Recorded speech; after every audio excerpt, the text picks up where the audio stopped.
วันนี้เราได้รับพระพรที่จะนำเสนอการบรรยายธรรมที่ลึกซึ้งเรื่องหนึ่งชื่อว่าพระสูรางคามสูตรสภาวะถูกครอบงำของสังขารขันธ์ตอนที่1ของ8ตอนในระหว่างอาจารย์และลูกศิษย์ให้ไว้ในภาษาอังกฤษในวันที่28ธันวาคม2018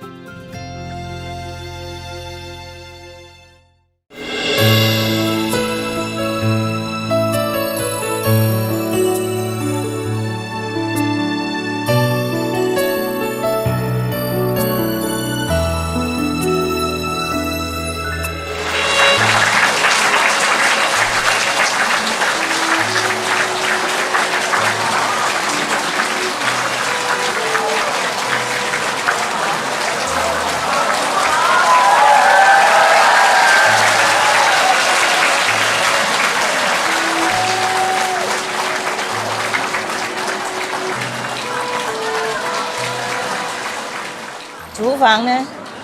厨房人呢？哦，OK。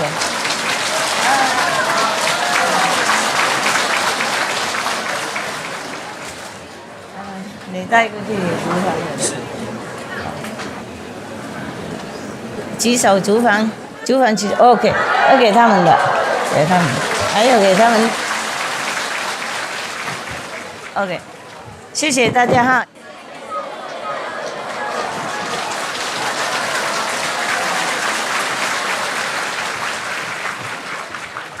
我要谢谢你们而已 ，OK？ 我要你们，Thank you 啦。我本来要你们坐最前面那里嘛，我一进来就马上就自己丢给你们，放给你们，好玩嘛。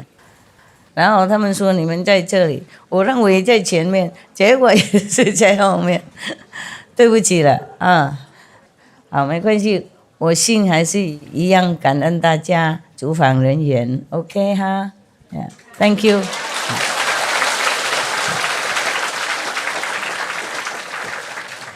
煮给旗舰人唱不容易啊，每天你们煮的好好啊，我不知道你们怎么弄的，不过做的好好，好像神通广大啊，好很壮。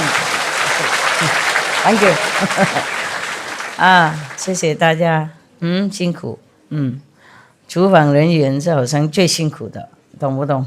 哇，洗啊、擦啊、弄啊，做不停啊，不能停，多人嘛，啊，不过大家都吃得饱吗 ？Yes. None of you hambre? No. Hungry? No? Okay. You understand, huh? Spanish. Oh, man. Yes. Lucky you all intelligent. Yeah. I just do hambre, you know everything. You understand what it means.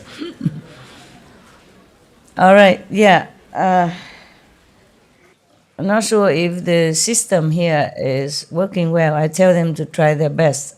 Okay? If not, then we just go to Sihu nearby, huh? It's in same province, yeah. Sihu is, you don't have this building, but you have a warm kind of tent, a big tent, and then you put your tent inside. Double warm. Yeah. Same with me. I have an inside tent and outside there also. I put some curtain, on the edge of the wherever, some structure. I cannot nail anything, some, but I cannot nail them all because they are iron. So what I do, I open a little door, and then I knot the how you say, the string. I knot it too big, and then I shut the door so and lock it. So the string from this side of the door, also the same side in the other door, and they hold it. There's no nail. I just put in between the door and the door frame, and then I close it. And then I brought some of these pin stuff, the safety pin. I brought a lot of things, even my hammer, my screwdriver, my plier, and some nails. some hook, it just don't work here. And some string, and then I hang some curtain, so some piece of cloth that I found, because up there it's very windy. Yeah. Otherwise, when I'm inside the tent, it's okay. Just when I walk around, everything just flying, cups and box. So I just hang some curtain, just stop some wind. Yeah. But it doesn't really stop, so I push whatever table or chair, against the wall, and it hold the curtain somehow. And you gotta use your IQ, huh? I prefer that, than in the room. Well, I preferred the room before, but since it's not very clean yet at the moment, I mean, spiritually, so I go to the roof, in a tent. I like it there. It's okay. There's no feeling of discomfort or complaint, nothing. It's just wonderful to have a tent. In the Himalaya or in India before, I don't even have a tent. Yeah, I just have a sleeping bag and an umbrella. That is my tent. Yeah, when it rains, I just sit, close it together and the umbrella on top.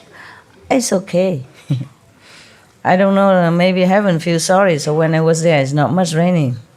And when I went to Kashmir, it's only like a mist, mist, and it's not much, so I put the umbrella where my face is and my head, and it's okay. Therefore, I feel the tent here is a heaven already, yeah? Even if I could afford a tent, I could not carry all that, all the way and walking. In the Himalaya trail, they don't have any car, only horses, and you probably have to order long in advance, yes. I don't see many horses either. And even if there are horses, I don't think I have a heart to sit on it, because some horses, they don't have shoes on their thing, and they're broken nails and all that. Oh. And the people who carry luggage also, as a laborer, they also don't have good shoes. Those plastic kind of flip-flops. I broken half already. Oh my God. I was complaining to God. I say, if these people, they're working for you, why don't I see any of your loving comfort in action? Why do they have to walk on the slippery ice with the half-broken flip-flop thing like that and carrying burden on their shoulders, I went to the Himalaya, the more I went up, the more I don't feel like I was very rebellious at that time. I was thinking why God doesn't take care of them. Just like you, yeah? Everything we blame God. We forgot the karma, yes. And then when I went on the way to the pilgrim road to Himalaya, to the Ganges source, Gangotri, Gamuk, and all that, I met one monk, Hindu monk. He sat on the roadside with just only one plastic sheet on top as a roof, yeah? There's no wall, they just put like a bamboo pole or some wood pole in the middle, and then it's like that, nothing else. And then, but he has a fire in the middle, in his tent. And then I complained to him. I say, how come people went all the way from the plane far away and walking distance? Yeah, why God doesn't take care of them? They come here to worship God in their heart. How come they're so poor and so working so laborious in such a condition like that? The ice block is slippery, huh? It's not just snow. Some part is just pure ice, very glad and very slippery. That is where danger lies, Yeah. I'm so worried about the horse. Sometimes he cannot grip the ice, and it's just staggering around, and my heart's pain so much. And I was really really. Sorry, I was feeling bad about God at that time. Yeah, and so I complained to the monk, yeah, and he enlightened me. He said, "You don't know. These people are special." He mean the laborer. Of course, the one who they carry on the back or the sitting on the horse, he don't mean those people. He mean the horses and the laborers who carry these bags. They are special gods. They came to help these pilgrims. Oh, he's so positive. I just have to say, oh, perhaps so. Maybe you're more enlightened than I am. Well, thank you. I feel better afterward. I apologize to God. I say, maybe I'm wrong. But it still pains me. Yeah. It still pains my heart. Whenever I see any suffering, no matter where and how and why, I always feel pain. Yes. It really gives me also physical heart pain, and not just talking about it. Yeah. I'm just too sensitive for this world. I don't know how I survived all this time. And that was one of the reasons why I left home. Yeah, because too many suffering on TV. Yeah. You can't just sit there and hold the husband's hands and watch all this news and feeling nothing. That's the way I was, yeah. And then finally it sank into your heart, and then you just don't want to enjoy that anymore. You just want to find something more substantial, more real, in order. If you could not help anyone, at least you understand why the world is so suffering. At that time, I did not understand why. I want to know why and how we can avoid it, okay? I did not think that maybe I could help anybody yet, but I really just want to search for something better than just sitting in front of TV, holding my husband's hand and, snatching some snacks and enjoying this and that, or even the news, yeah. That is the first ever reason why I wanted to leave home.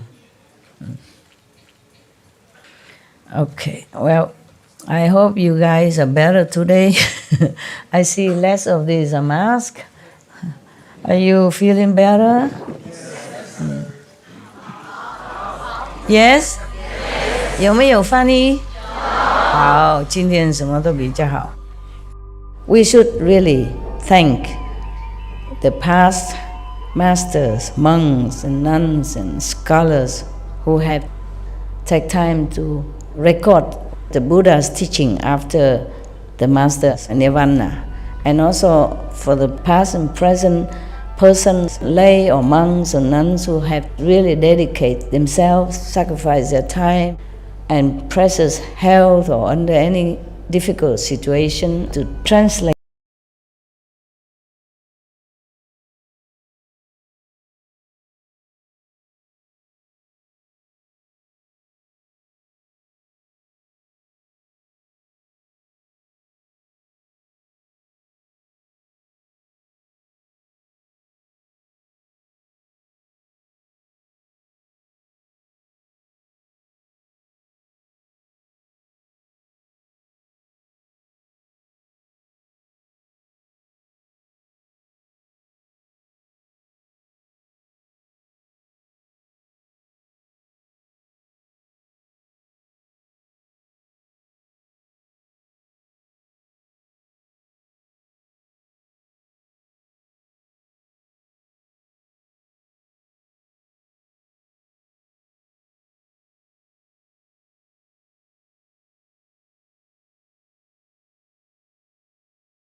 So yesterday we were reading, the Buddha was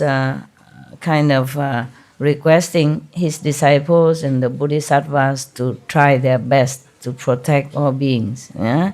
Like he said, in the Dharma ending age, after my nirvana, all of you should pass on the Tathagata teachings so that all living beings can awaken to their meaning. Do not let the demons of the heavens have their way. Offer protection so that all can realize the unsurpassed way. It is like this.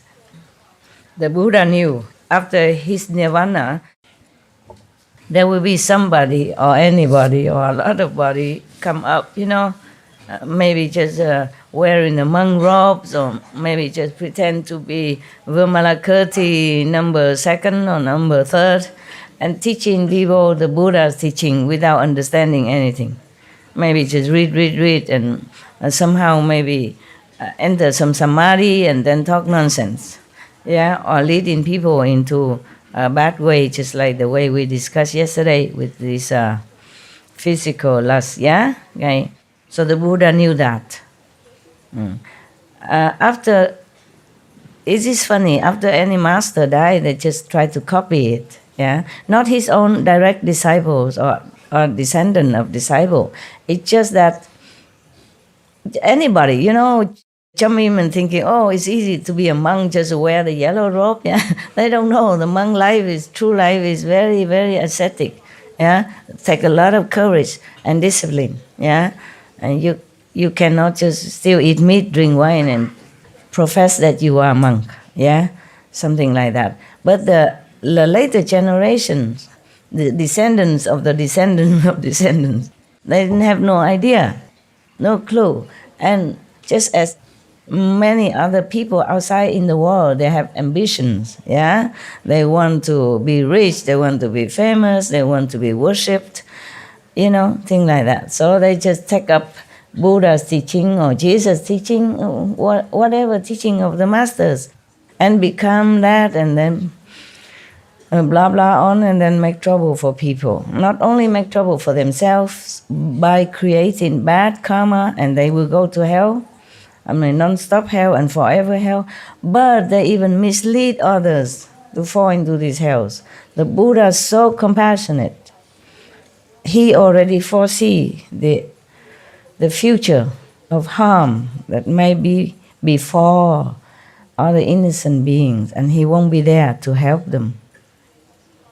It is like that. So you can see many different religious order. People copy the masters, and doing all kind of ritual and all kind of ways, just to entrap people in there and making them busy with just ritual, useless, all kind of useless thing, wasting their time and obstructing them to find the real master to be liberated.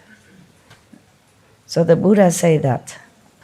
The reason he tell all this, we also have to thank the Reverend Bodhisattva High Soul Ananda also for asking the Buddha. We have to thank him. We thank you very much.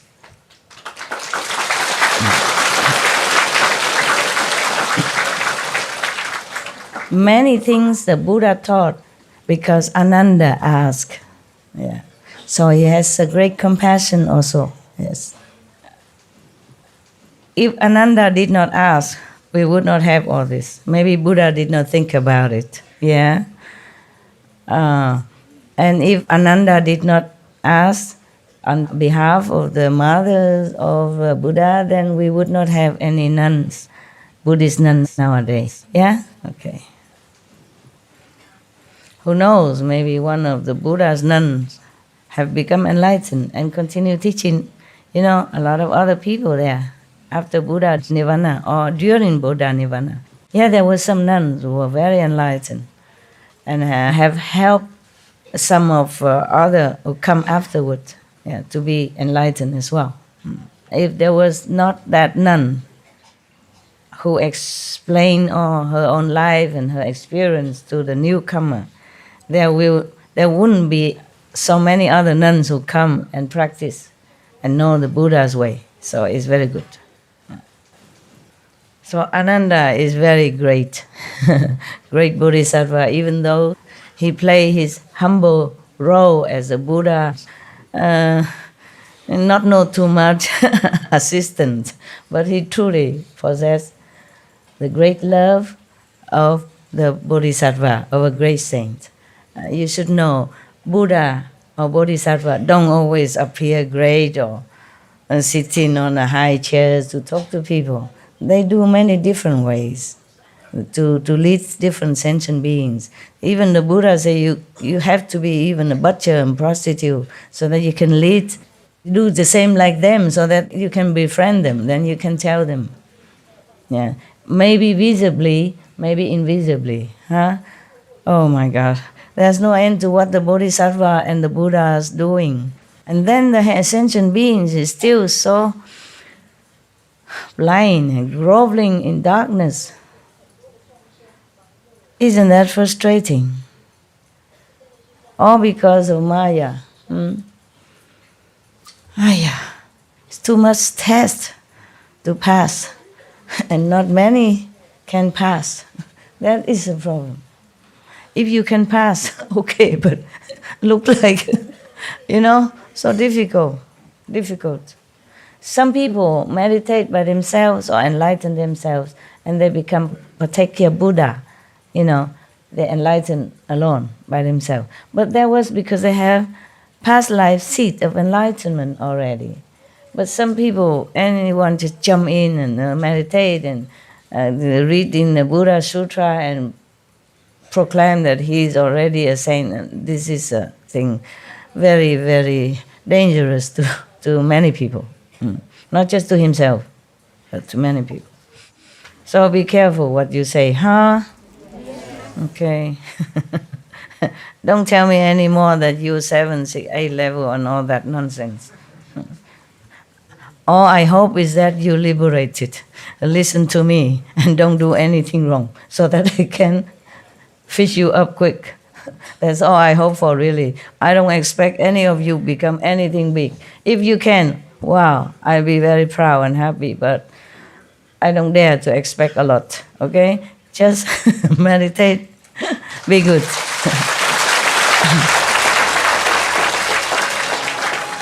But who knows? You can be Buddha, Not that you cannot.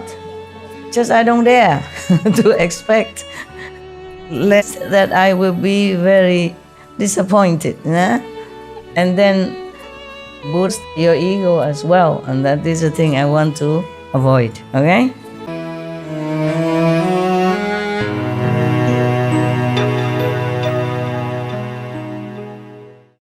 Okay, we continue now. Ananda, when the good person who is cultivating samadhi has put an end to the feeling skandha, he knows already the emotion or this mental desire or ambition could cause trouble and make you see many things, feel many things. So he already stamped an end on it already, he's higher level already. He stopped listening or seeing all this kind of nonsensical which arise from our senses, and the mental or psychic, everything. Then, although he has not achieved, still not achieved freedom. You know how many states already we passed through? 16, 15 already, But he still not achieved freedom from outflows, he has not completely been 100% pure. His mind can leave his body the way a bird escapes from a cage, even though he has not been liberated.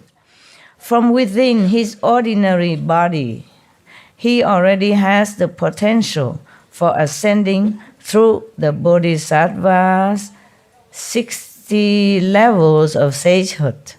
Wow. He attains the body produced by intent. Ananda, when the good person who is cultivating samadhi has put an end to the feeling skandha, even though he has not achieved freedom from outflows, he still has defects, mistakes. But his mind can leave his body the way a bird escapes from a cage, meaning he can always go in samadhi and leave his body. From within his ordinary body, he already has the potential for ascending through the Bodhisattva 60 levels of sagehood. He attains the, quote, body produced by intent, end quote, and can roam freely without obstructions. This is like someone talking in his sleep. Although he does not know he is doing it, his words are clear, and his voice and inflection are all in order. So those who are awake can understand what he is saying. This is the region of the thinking skandha. He left the feeling skandha region and the form skandha region, but he entered another skandha region. It's called thinking skandha. Okay, continue. If he puts an end to his steering thoughts and rids himself of superfluous thinking, it is as if he has purged defilement from the enlightened, understanding mind. Then he is perfectly clear about the births and deaths of all categories of beings from beginning to end. This is the end of the thinking skandha. He can then transcend the turbidity of afflictions. Contemplating the cause of the thinking skandha, one sees that interconnected false thoughts are its source. He will know that now. Or someone who are more enlightened than him sees that the interconnected false, incorrect thoughts are its source.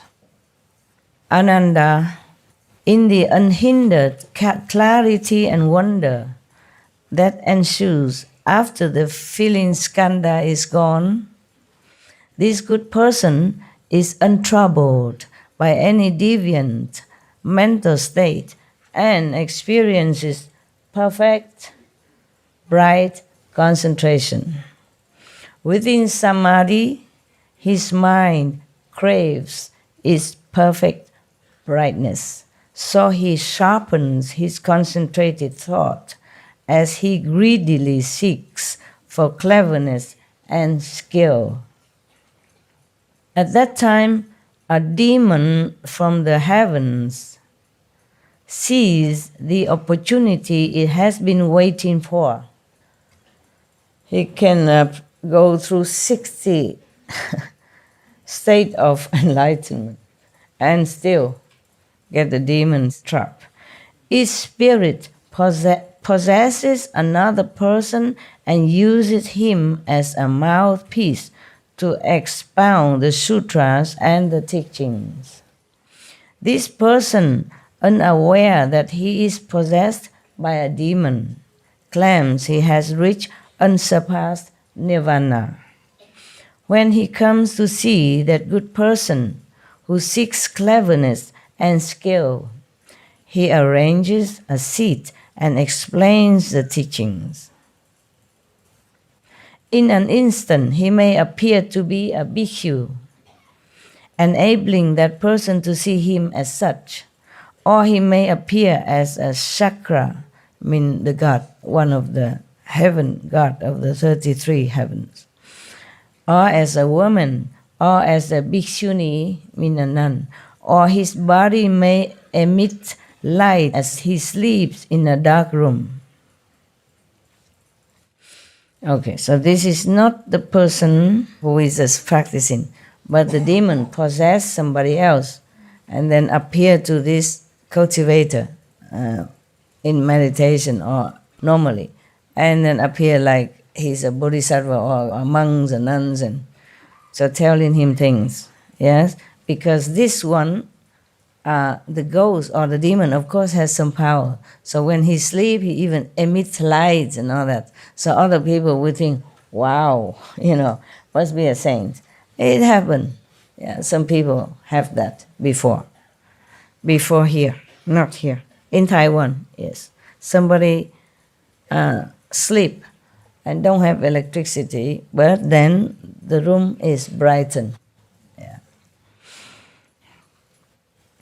The good person, meaning the one that has been seeking cleverness and skill, yeah, while meditating, the good person is beguiled and fooled into thinking that the other is a bodhisattva, the one who emit light when sleep in dark room. Yeah.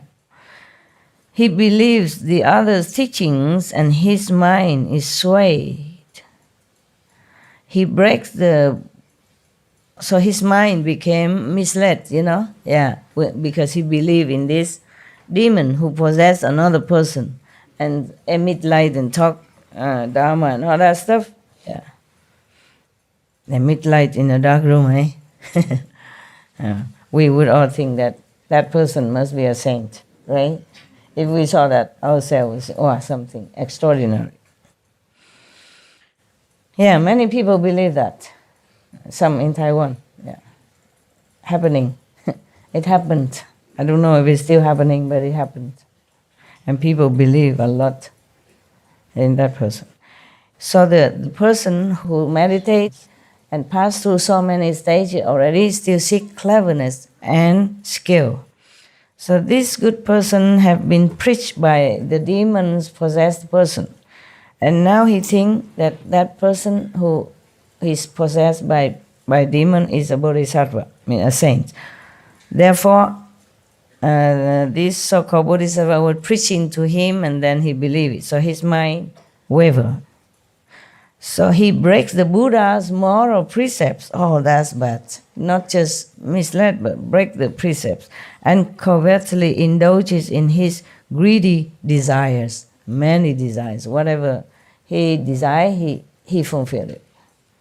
He indulged in it. So the other person is fond of speaking about calamities, auspicious events, and unusual changes. He may say that a Tathagata has appeared in the world at a certain place. He may speak of catastrophic fires or wars, thus frightening people into squandering their family wealth without reason. This is a strange ghost that in its old age has become a demon. It disturbs and confuses the good person. But when it tires of doing so, it will leave the other person's body, then both the disciples and the teacher will get into trouble with the law. When the demon, possess another person, not the meditator, that seek cleverness and skill, but a demon possess another person, a third person. And then he came and teach this meditator who seek cleverness and skill. And he preached a lot of things and talked about so many things, and many people believe him, follow him. And this ghost or this demon tired of the game, he left. And then the person who was possessed before became nothing. And the so-called disciple, the meditator, also both of them became nothing again. Or sucked up the energies and strength and power and faith or whatever, and they continue to do bad things. Because the so-called master taught him that. Both of them continue to do bad things. But without the power of protection of that demon, they both will be caught by the law. Maybe before, when that demon's still there, he will kind of ward off any power that comes. But after the demon left, then they still continue to do bad things, with their desires. Then the government will catch them. You, Ananda, Buddha continue, you should be aware of this in advance and not get caught up in the cycle of transmigration. If you are confused and do not understand, you will fall into the relentless hells. There's some more. My God. Meditation is not all that safe if you don't know how. Guan Yin is the safest already. Unless you still go and mess up with local ghosts and stuff like that in those small. Sometimes local people make some local thing to worship some local god. And if you come worship them, sometimes they possess you if they like you. And then If you seek other higher dimension by another master, they will make you trouble. Like the one who asked yesterday. In case you have that trouble, in case you have come and worship some lower god, some deity somewhere, and they possess you, then just say that I'm a disciple of Supreme Master Ching Hai. If you leave me alone, she might be able to help you to elevate your status. If you continue to harm me, then even if I'm harmed, you will not be any good. Yeah? So you leave me alone and I practice. I can share some of the merit with you. And I might pray to my master to help you. Okay? Then they will stop giving you headaches. Do not despise them or anything. Just say thank you for helping me all this time, or being with me somehow. Help me in any small way, but I want to study with Master Ching Hai. Yeah? Just leave me alone and you'll be benefited. Better than harming me. So further, Ananda, the Buddha say, in the unhindered clarity and wonder that ensues after the feeling skandha is gone, this good person is untroubled by any deviant mental state and experiences perfect, bright concentration. Within samadhi, his mind craves to roam about, so he lets his subtle thoughts fly out as he greedily seeks for adventure. Still have ambition, still have not stopped. At that time, a demon from the heavens sees the opportunity it has been waiting for. Its spirit possesses another person and uses him as a mouthpiece to expound the sutras and explain the teachings. Of course, he cannot explain well. It's just because somebody don't understand, don't know. So whatever, stalking will do.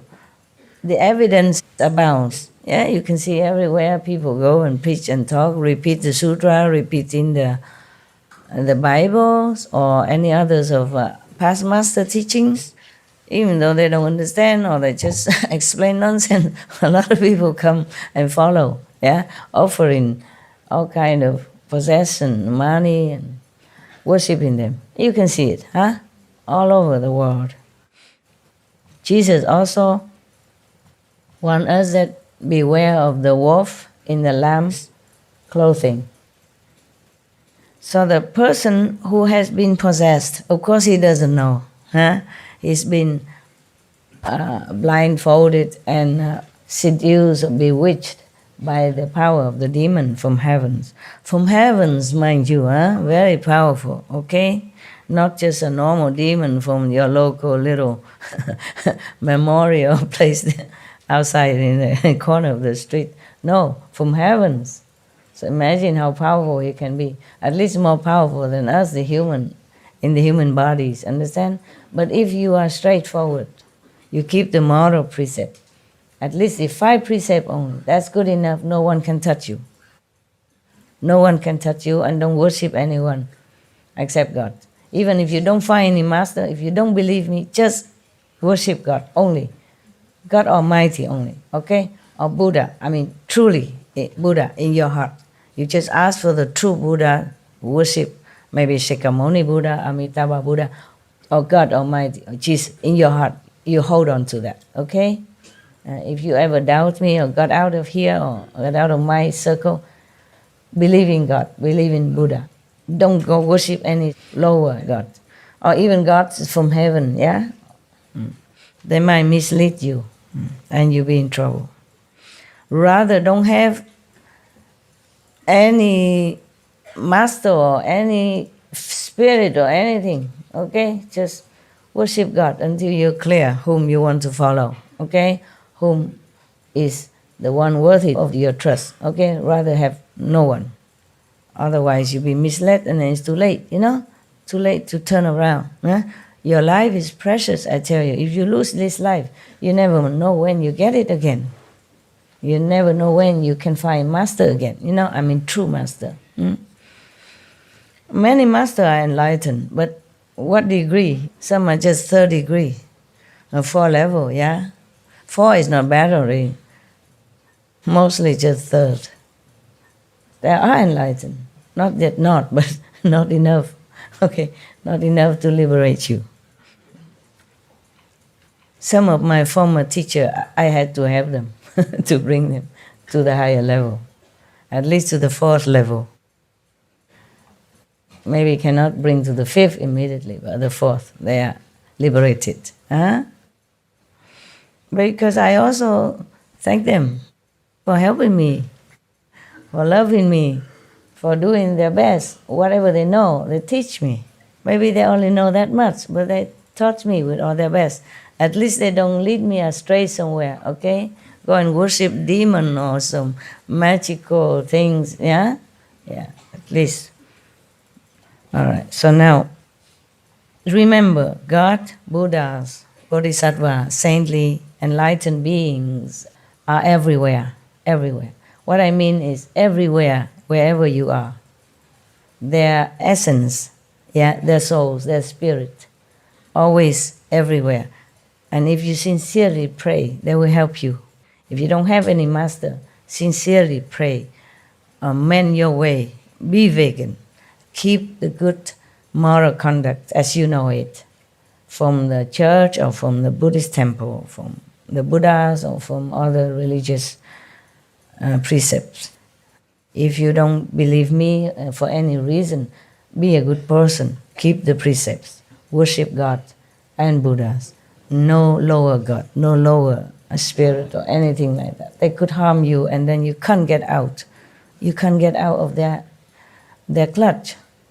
And then even later, if you go find a master again, they make trouble for you. Yeah, they can. Because you were connected with them already and you worship them. And they control you already. And now you want to leave them? Oh, not that easy. I show you who's powerful. In the human body, you are helpless. You're helpless. So just hang on to the pure teaching. That's why when the 10th Guru of the Sikh died, he said, just trust the Granth Sahib, the teaching of the past Sikh master, because it's pure at least. It won't lead you astray. Yeah, if you don't find any master, worship that. Because at that time, he didn't see any master that on the planet. Or maybe he could not see. Maybe the master has not appeared as a master. Maybe just born or maybe just ready, but not officially, yeah? So he say, worship the Granth Sahib. But that is for the direct descendants, okay? Direct disciples. And maybe descendants of the disciple, but not after that, huh? After that, you must find a master. The same reason why you found the 10 Guru, Sikh Guru or the Guru Ramdas or Guru Nanak in the first place. The same reason. You found this master, the same reason you continue to have to find another master, not rely on only teaching. But if you cannot find, then have to rely on the precept and the teaching, okay? Yeah.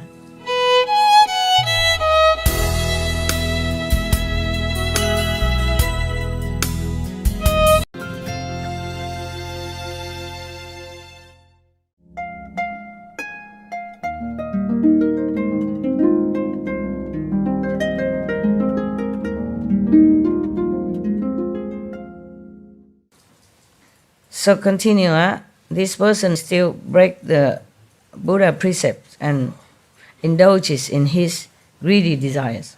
The other person, meaning the one possessed, is fond of saying that Buddhas are appearing in the world. He claims that in a certain place, a certain person is actually a transformation body of a certain Buddha. Or he says that a certain person is such and such a bodhisattva who has come to teach humankind. People who witness this are filled with admiration.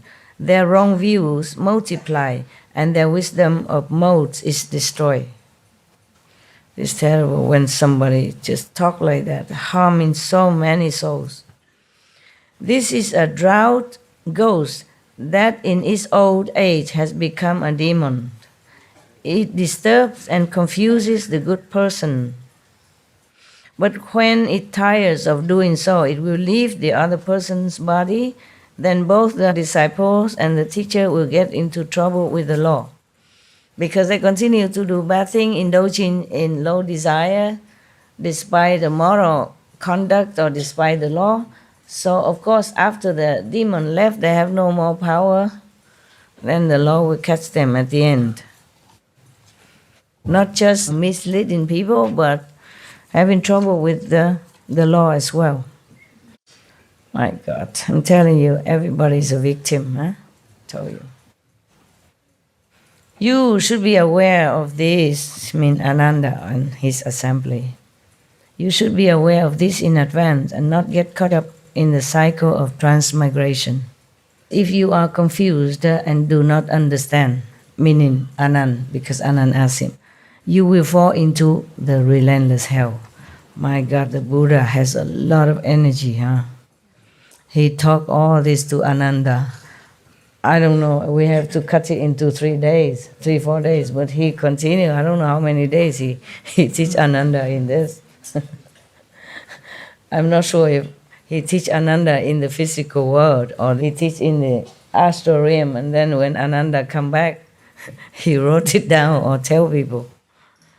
How can a physical Buddha teach so much? Look here. And I cut some of the 20 pages mantra already. It's no use to you. You can't repeat all that. Okay? And still continue, huh? Maybe he just said, okay, let's take a rest and have lunch and go back tomorrow, no? Because he has to go out and take alms, no? It could be maybe in the rainy day, rainy retreat. The Buddha has time every day, all day, to teach them and not go out for alms. In the monsoon season, it rains a lot. The Buddha don't let the monks go out to beg for food. But at that time, he already had a lot of disciples, so they bring food and necessity to them instead. I guess that's what it is. Because it's raining and the monk has normally only one garment, and one blanket and one bowl. Or even two. But if you keep going out every day begging for food, your clothes will not be able to dry, right? I know that because when I was in the Himalaya, I had only 2 pair of Punjabi clothes. And even it not rain, it get wet quickly. And I'm so clean, and habit dies hard, In my own life, anywhere, I wash my clothes clean. If any speck on it, any spot on it, I cannot bear. I wash right away, yeah. So in the Himalaya, sometimes it rains or sometimes no rain, but because the snow melted, and I walk all the time, and the mud spraying from my feet or from somebody else walking next to me, or from horses' feet, and spray on my white Punjabi. I wear white, 2 pair of white, cheap cotton. And then at evening when everybody cannot walk no more because they have to stop to eat or something, I don't remember how I eat my food there. I don't remember if I ever eat. How did we do that? I can't remember eating. Okay, never mind. But everyone else, who went to pilgrim, somehow they find food. I can't remember how. Nobody cooked there. And then we go and stay in some mud house, mud floor and all that. But my clothes, I have some black spot from the mud. And I wash. And then it won't dry. And I wear another one. But that works only the first day, huh? The second, the third day, the clothes always wet, and I just wear it. I wear it wet. It's not like dripping because I hang behind the fire. The fire they pay for, I didn't pay, so I hang behind people, and it somehow not dripping wet. It's just still wet. And I just wear it, and after you walk for a while, it just dry by itself. Yeah. Maybe that's why the Indian wanted to marry me. He think I'm some sort of big shot, magical power, tough, superwoman or something. I wasn't. I was just blind, blind from anything around me, except want to know the truth. Blind, really blind, and my mind blank, I think. Yeah. In Germany, if you're a wife of a doctor, you're somebody, not too bad. And left that kind of life and walking alone like that. Huh? 2 pair of clothes and wearing wet and then dry it by no time. So they think maybe I have too much heat even. Like the solar plexus heat that can dry the body. The Himalaya monks or yogis, they can do that. They dry their clothes with the heat of their body. They don't have tumble dry or clothes dry, nothing like us. And they don't have that many clothes. So they just have to learn to dry themselves by their own body heat. I guess maybe they rub off some of this magical power on me. I didn't learn any of that. I just have no choice. When you have no choice, maybe you have magical power to dry your clothes. The cotton is not so thick. So if I wear for a while, it becomes dry. Very convenient. How cheap you can live there, Nowadays, you have to pay for detergent, for washing machine, for tumble dry, for dryer, and all that. But have to pay a lot, and they have to clean it now and then.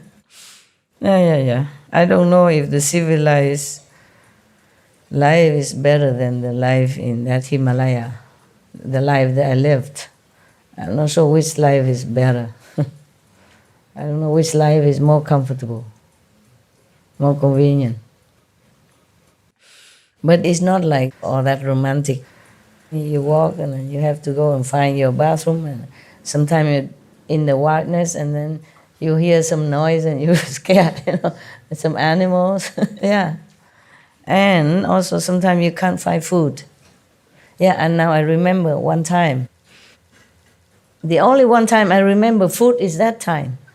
Because I went into a small store, so many pilgrims, and he has only half of the bucket of the flour.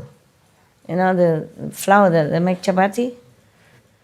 And I can get only one chapati. And that's already lucky.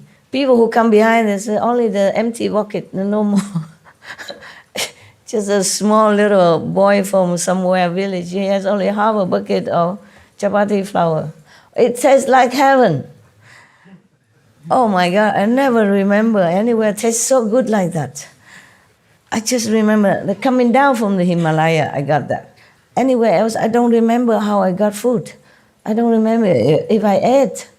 I cannot really remember. Just that time, only one, because it tastes so good. And then I asked for some more, I don't have more. Tastes so good. So it's not like you take a stick, like master, and a sleeping bag, 2 pair of Punjabi, and then you walk there, and maybe somebody want to marry you and that stuff. It's not like that, okay? The road is very difficult to walk sometimes. And if you're not careful, you fell down and die, okay? Because it's very steep. Some places high mountain, and down there is a river or the ravine, something, you can die anytime. And also because the ice is very slippery, yeah? So do not copy, okay? I don't recommend, really, I don't. I don't know if you can last even a few days because of the austerity of the situation, yeah? Not to talk about falling on the cliff or anything like that. I don't recommend, okay? It is very romantic to hear about it. And it look easy and it sounds easy. It's not. So if you go there, don't say that master encouraged you or because the master advised. No, I don't advise. Okay? I went there, I bring this gift to you, you have it in your bedroom even. Don't go anywhere. Don't go in the Himalaya, it's very dangerous. Dangerous.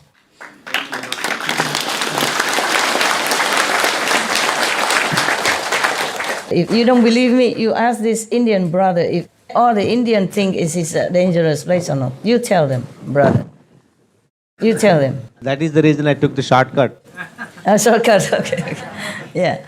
You tell them detail about the Indian, how do they think if you don't know where you're going and you don't know which guru to follow, you don't know which guru to find, and there is no road, nothing. So every day it snows and the road is covered, and So I'm still surprised at how the little master came back safely. Yeah, I'm surprised too now that I know about it. I did not really know. I mean, I heard about it, but when you hear, it is like, okay, a novel story, you know, just like when you watch something on TV, you did not think anything much.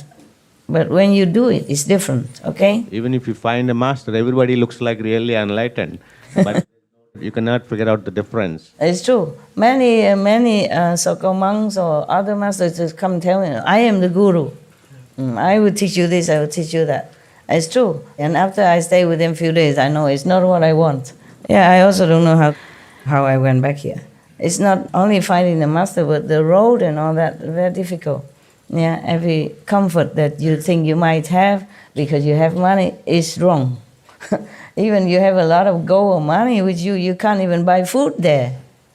You can't find a hotel or anything like that. As your brother said, there's no road. You don't even know which road, and then the roads are all covered with snow and with ice. Please don't go, eh? Please don't. Master, did you go to the Manas Sarovar? They say angels come and... I went also many places. I can't remember much. Mansarova is a lake, right?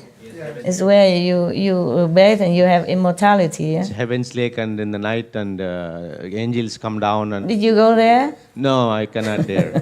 Why not? It's very dangerous and risky. And probably when I'm old, just to see, I'll hire a helicopter and go. If you have helicopter. Helicopter probably is the best solution, so you don't have to walk on dangerous road or slippery road. But helicopter is not always safe in the weather. In the Himalayas, sometimes it changes so quick. Earlier, we used to have all those ideas to go and see places. Now you don't have to go anywhere, and master is there, so that's enough. It's not much that you can search there. Okay, it's very good. Yeah, for good memory, for encouraging people to practice, and it's also good if you want to see it for your satisfaction. But there's not much you can derive from it. Very dangerous. Okay, dangerous. Do they have tiger in the Himalaya? No. Bears? Yeah, bears are. Yeah. Big. Oh, whoever the biggest in here, they're bigger than you. Yeah. And if they roar, your soul leave the body without meditation. No need master. They just roar and come to you, and then your soul just leave automatically, you know, easy. Especially when you go out in the wild looking for a private place to do your business. Oh man. Yeah, it's not all that romantic, okay?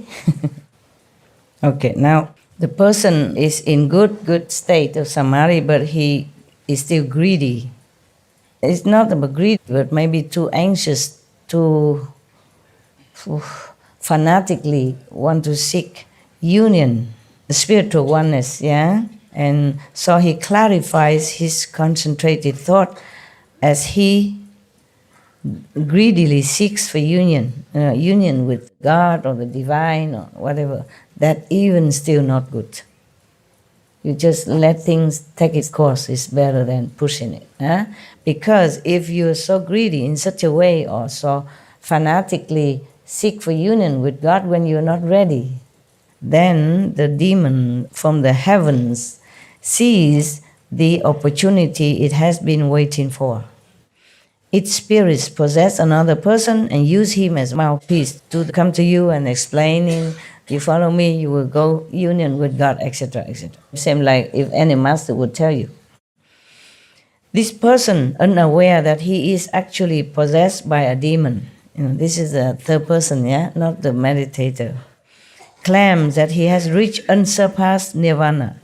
When he comes to see that good person who seeks union, he arranges a seat and explains the teaching to him.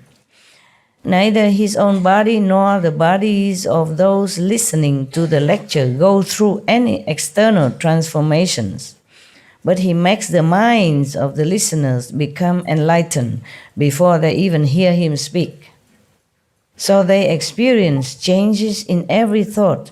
They may have the knowledge of past lives or the knowledge of others' thoughts. These are what we call, you can read other people's mind, yeah? One of those power that you can acquire through meditation. But there's nothing much, okay? You can have it to use it. You can use it if you can control it. Otherwise, you'll be disturbed by everybody else's thought all day. You'll go insane, yeah? No good, no good. Maya has tried that on me once. He make me hear people talking, see people doing things from far, far away land. I said, oh, get over there. Go away. I don't seek this kind of cheap, I say cheap game, you know? Yeah. Yeah, the Maya try many ways to enchant you, to make you stray away from your noble, high purpose. So they may even see the hells or know all the good and evil events in the human realm. They may speak verses or spontaneously recite sutras. Each person is elated and feels he has obtained something unprecedented. See, this is all for magic. The good person is beguiled and fooled into thinking the other, the preaching one, is a bodhisattva, the possessed one. You see how powerful the demons can be, huh? So powerful. So we really are very vulnerable to all kind of cheating, all kind of misleading. Oh, really terrible. That's why I'm telling you, I feel sorry for everyone, even the worst criminal. Yeah, who knows? Maybe the demon possess him and make him do things like that. Yeah, it happens, Sometimes a criminal, they did something, and when they're out of that possessed state, they don't remember what they did. But of course, the police won't believe him. That is a problem, yeah.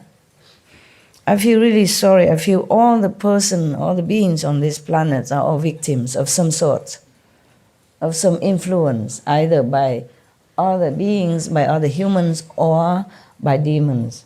That's why I'm really sorry for them. If I could die 10,000 million times so that everyone can be relieved, I would immediately do it without second thought. Because I feel so slow. Whatever master come and go, the beings are still suffering in darkness. There's no way that can make everyone liberated out of the Maya influence. And they suffer so much life after life. So, because he believed that the possessed person who preached to him is a bodhisattva, so his thoughts become entangled in lust. Yeah, he say love here, but it's not what we mean by love. In that kind of physical attachment and lust. So he breaks the Buddha's moral precepts. That's why I say lust, I don't say love. Because if you have love in your heart for other beings, for other suffering people, then you won't break the Buddha's precepts, yeah? And you don't covertly indulge in your greedy desires, as the Buddha described here of the meditator who went astray. But my God, it's not his fault. He just have false thinking, false concept for a moment or two, or maybe even constantly.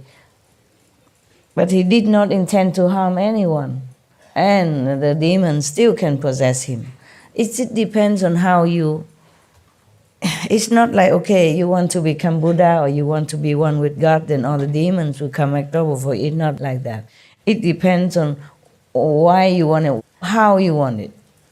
Otherwise, the Buddha also wanted to become Buddha. But the demon also came to him and he told them, get lost. Just like Jesus meditate in the desert, demon also come to him and offer him the whole world. And he said, get behind me, go away. So imagine, imagine normal people, how much would they be like seduced into doing wrong thing or in the wrong concept. That's why I told you I feel sorry for everyone. It's all victims. Once you came to this physical world, you are vulnerable to all kinds of attacks, all kinds. Not just physical, mental, psychic, emotional, but even spiritual attack.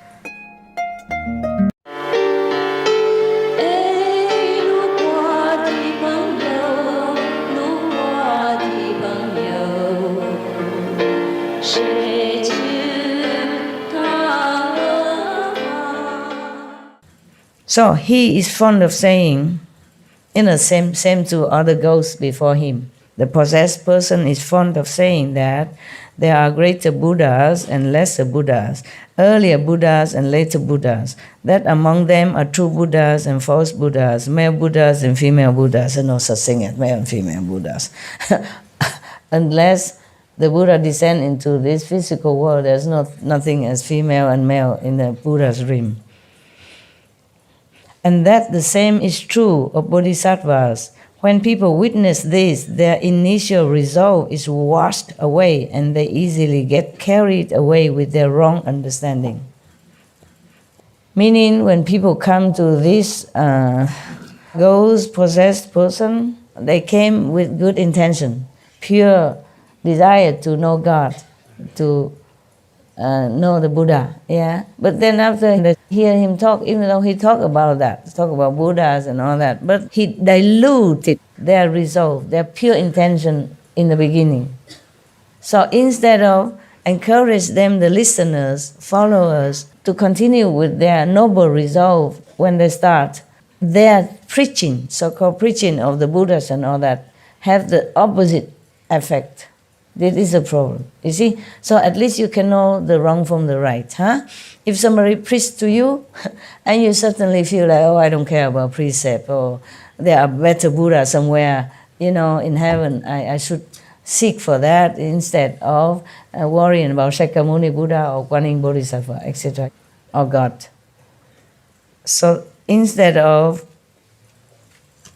making the people have more firm belief in their belief, like believe in God, believe in Jesus, believe in Buddha, they just dilute their belief and make them feel more confused, thinking the Buddha is not too good, Jesus is nothing, etc., etc., and they lost their faith. Okay, so that means this is a fake master.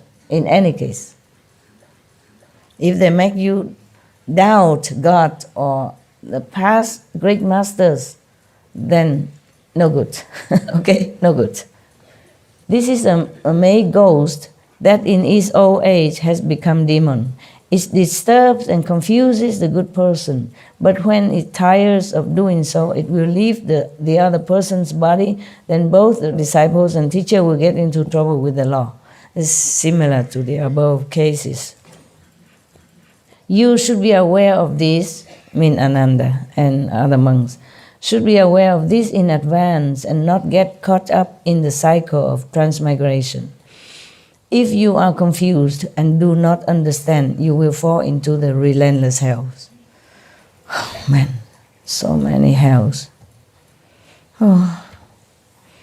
Further, in the unhindered clarity and wonder that ensues after the feeling skandha is gone, meaning after the feeling skandha disappear from this practitioner, there could be many stages like this happening to him, because at that time his mind is very clear, is on a high level of elevation of enlightenment.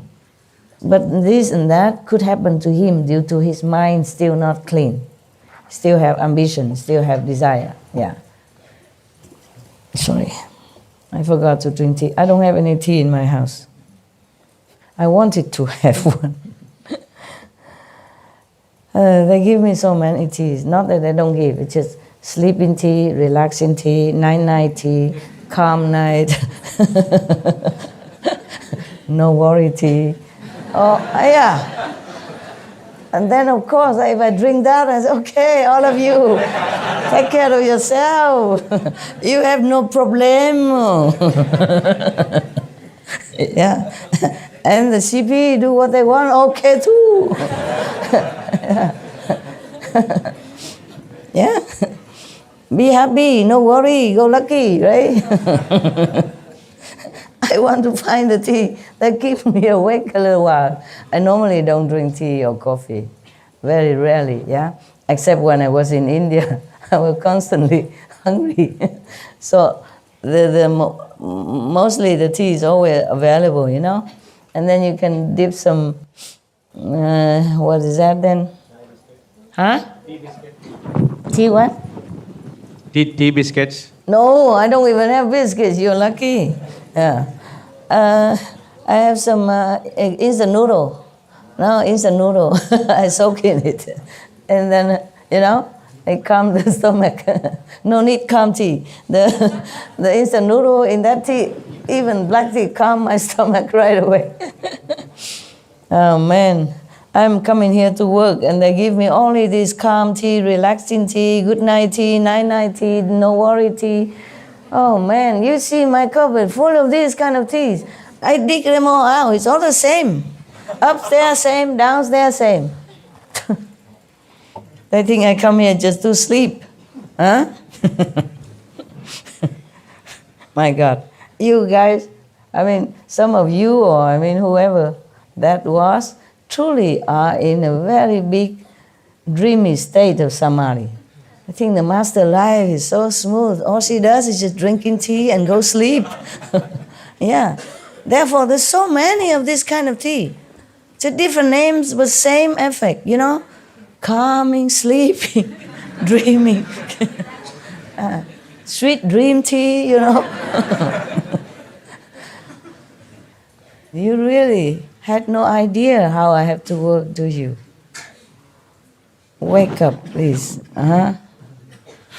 I have the masala chai in my bag, Master. I have it, darling. I have, sweetheart. They also give me, loving note masala chai and this ready-made instant coffee, yeah? With milk and all that.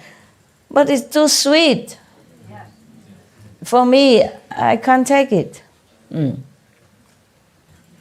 Too much sweet, sometimes it give you heart acid, heartburn or something. I drink that, and if I eat something that is not compatible with it, I had not too many choices, they cook for me. Here, I have no choice. And then I might have heart problem.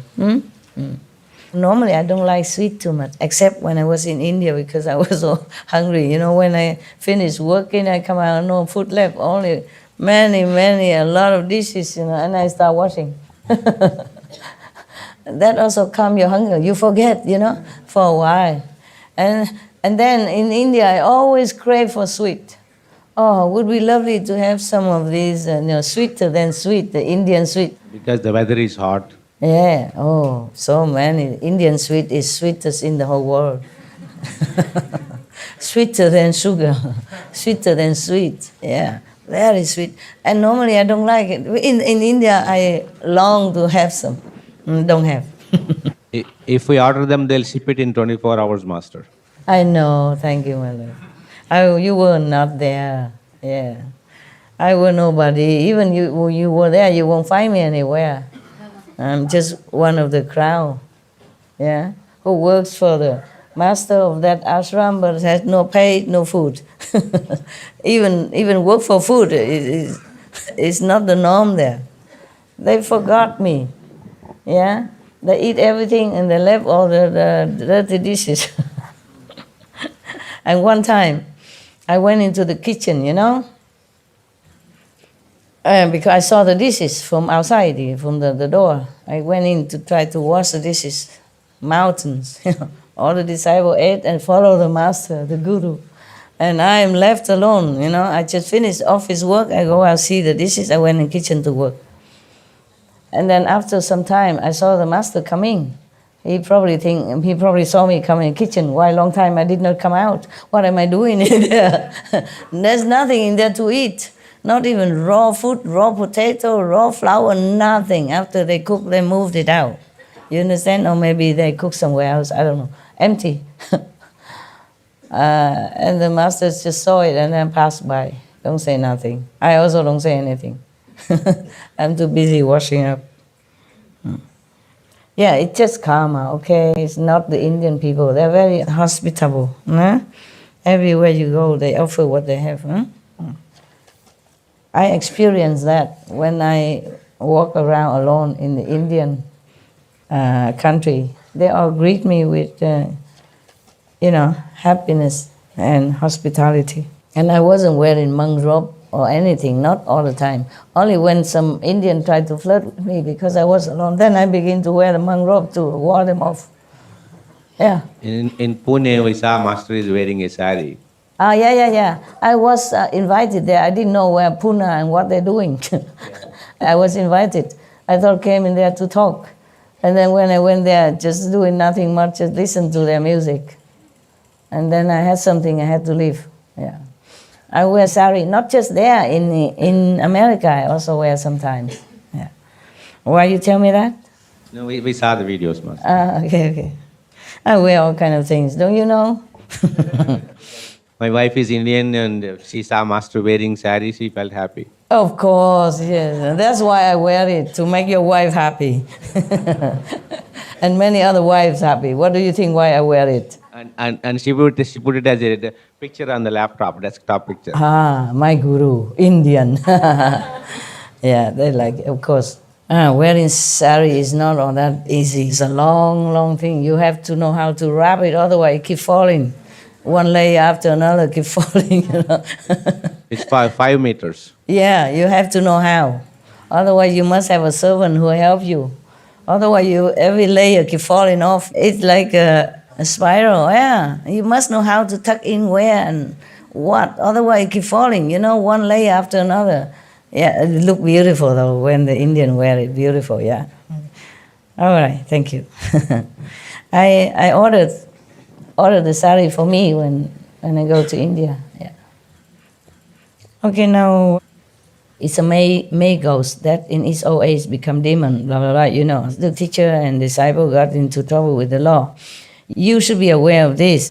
Further, in the unhindered clarity and wonder that ensues after the feeling skanda is gone, you get rid of this attachment from emotion. And then your mind is very clear and brightness everywhere. Wow, even then. This good person is untroubled by any deviant mental state and experiences perfect, bright concentration. I didn't learn all these words in English school before. What is deviant? What is samadhi? What is all kind of things. I don't think they teaching you about demons and May ghosts and all that in English school, did they? No. Okay. They don't even know what May ghosts is. They probably never heard it in their whole life. Or many incarnations never heard of May ghosts or Lee ghosts or, desire ghosts and a clever, bright ghost or whatever. My God. And we think we're the only beings on this planet, huh? Many people think they are the only beings.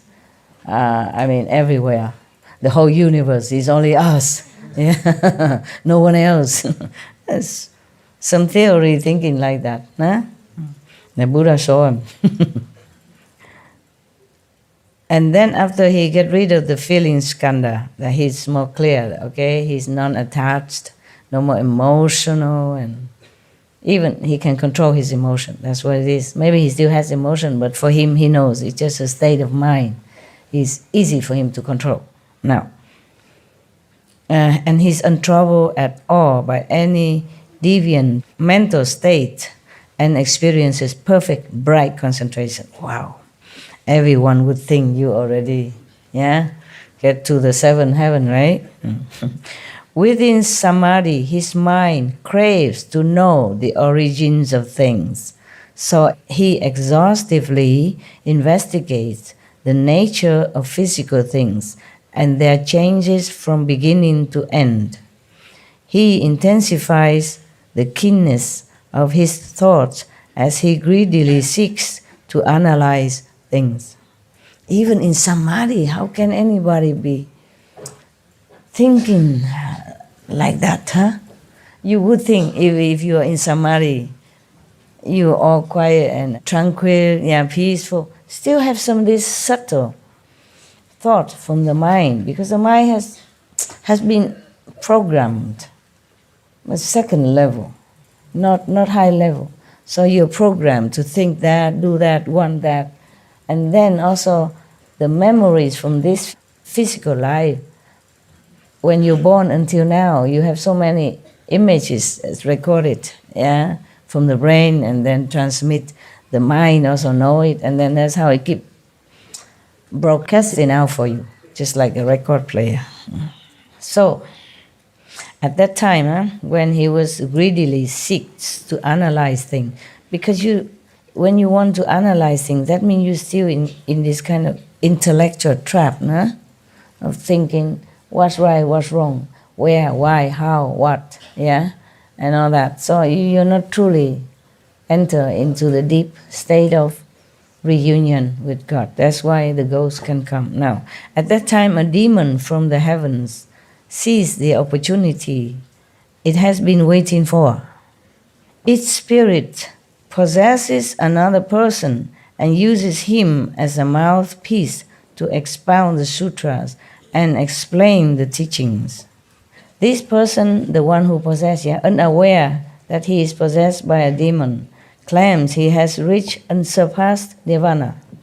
When he comes to see that good person who seeks to know the origin of things, he arranges a seat and explains the teachings, maybe the Buddha's teaching or any other master teaching. His body has an awesome spiritual quality which subdues the seeker. Oh, the poor seeker is too weak for him. He has awesome power, oppress him, so he cannot even think anything, because he's so eager to seek knowledge of the origin of all things. Yeah, and then he himself being cheated by this demon. He makes the mind, the possessed person, makes the minds of those gathered beside his seat spontaneously compliant. Yeah. Oh, compliant, meaning they just so subdued in their mind that they have nothing against him at all, cannot, not even raising a doubt or a thought or even a little suspicion, nothing, all spontaneous, compliant. Imagine the demon's power. If the Buddha were to use that, then he subdued the whole world already. No need anybody else to come behind him. You see, that's the difference between a Buddha and a demon. The demon, he uses power just to control people. The Buddha, he has to use reason. Yeah. If he used his power at all, it's because that person needs it. Maybe need to heal at that time, need to be awakened from some trouble, like Ananda, for example, and to use it to help his disciple, yeah, in time of need, yeah. Otherwise, if the Buddha used all his power just to bless this person, control that person, then the whole India at that time would kneel at his feet already. No need me to sit here and repeat after him. Understand? So Buddha don't use this kind of power. Jesus did not. That's why they still can doubt him, slander him, and even kill him. You got that? That is a difference. The master like Jesus or Buddha, they are mighty, mighty, mighty. They have to be humble, to be born like a human beings, and just use reason. Use logic to tell people that this is logical, this is reasonable, you should listen. And then they listen, they believe. Then the Buddha transmit more insight power to them. Give them initiation, awaken their Buddha power, awaken their own ability and enlightenment inside. Imagine a Buddha who has been practicing eons like that. So much power.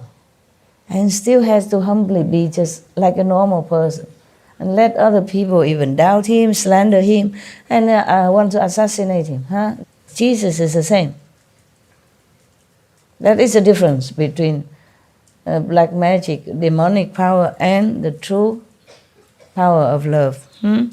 People might feel love and they're drawn to him, to the Buddha, to Jesus, or feel in his benevolence, or feel in his brilliant logic, reasoning talk, then they come. But not magic power, blinding people and controlling people's mind. They're completely just complying like that. Then you know, okay? You know, you can't resist and you feel like you're powerless. Even though maybe you think you should get out of there, or you think this master maybe not what you want, but you can't get out. Like you're bound it there. Then you should know it's no, no, no. Huh? No, no.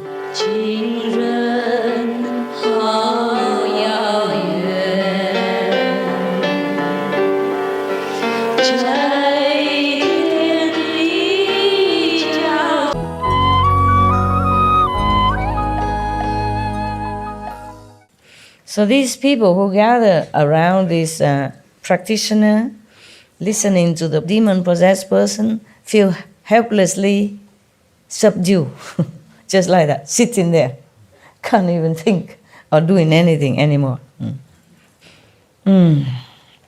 He says, the demon-possessed person says to all those people that the Buddha's nirvana, Bodhi and Dhamma body are there before them in the form of his own physical body. He proclaimed, the demon-possessed person proclaimed that the Buddha, is him. Proclaimed like that. He says, the successive begetting of fathers and sons from generation to generation is itself the Dhamma body, which is permanent and never-ending. It sounds good though. Huh? It sounds correct. It's just not a correct Buddha. So what you see right now are those very Buddha's lands. They make them see some hallucination. Yeah. There are no other pure dwellings or golden features. I mean, whatever the Buddha say or the Buddha land are no. Just his, whatever he make them see now is the Buddha's land. Those people believe and accept his words, forgetting their initial resolve, forget their faith, forget what they really wanted to do. They offer up their lives even, my God, feeling they have obtained something unprecedented. They are all beguiled and confused into thinking he is a bodhisattva. As they pursue his ideas, they break the Buddha's moral precepts and covertly indulge their greedy desires. He is fond of saying that the eyes, ears, nose, and tongue are the pure land. Oh God, how can that be? And that the male and the female organs are the true place of Bodhi. Oh God. And Nirvana. Oh God. Ignorant people believe these filthy words. Probably some misled tantric teacher, huh? This is a poisonous ghost or an evil paralysis ghost that in its old age has become a demon. It disturbs and confuses the good person, but when it tires of doing so, it will leave the other person's body. Then both the disciple, so-called disciples, and the teacher will get into trouble with the law, as usual. Procrastinating physical pleasure, sexual conduct, all that stuff. My God. But a lot of people believe it. Evidence told you, yeah, right? Historical evidence show it to you somewhere, in some other country. All right. The Buddha say that, they get into trouble with the law. And then the Buddha say, you should be aware of this in advance and not get caught up in the cycle of transmigration. If you are confused and do not understand, you will fall into the relentless hell. Further, in this unhindered clarity even, and wonder that ensues after the feeling skandha is gone. This good person is untroubled by any deviant mental state and experiences perfect, bright concentration. Wow. We would think that's the end, huh? Perfect, bright concentration. And within the samadhi even, his mind craves revelations from afar. So he pours all his energy into this intense investigation as he greedily seeks for imperceptible spiritual responses. Oh man, just that even. And can be cheated by demons. At that time, a demon from the heavens sees the opportunity it has been waiting for. Its spirit possesses another person and uses him as a mouthpiece to expound the sutra and the teaching. And this person, of course, doesn't know he's possessed and claim he has reached unsurpassed nirvana, just the same like the other ghosts. And he comes to see that good person and the one who seeks revelation of spiritual attainment, of heavens and all that. I did not seek, it just comes, okay? Nobody come to me possessed and preach to me about the nirvana and stuff like that. No, this is not the case. It's different, okay? It's been revealed by higher vision, okay? It's not like any person come with possess the power and then tell me this and that. And then I see this and that. It's not like that. Nobody, just me. And I did not seek. I did not even know that there are some more things to seek. I'm too busy with you guys. Thank you. You rescue me because of that. I'm too busy. Too busy to seek anything else. Oh, sign document. Correct the show. Correct the script. Oh, dog. Okay, I'm coming. Attendant sick. Dentist. Doctor. Coming. Okay. Can I eat something first? It's good that you're busy, okay?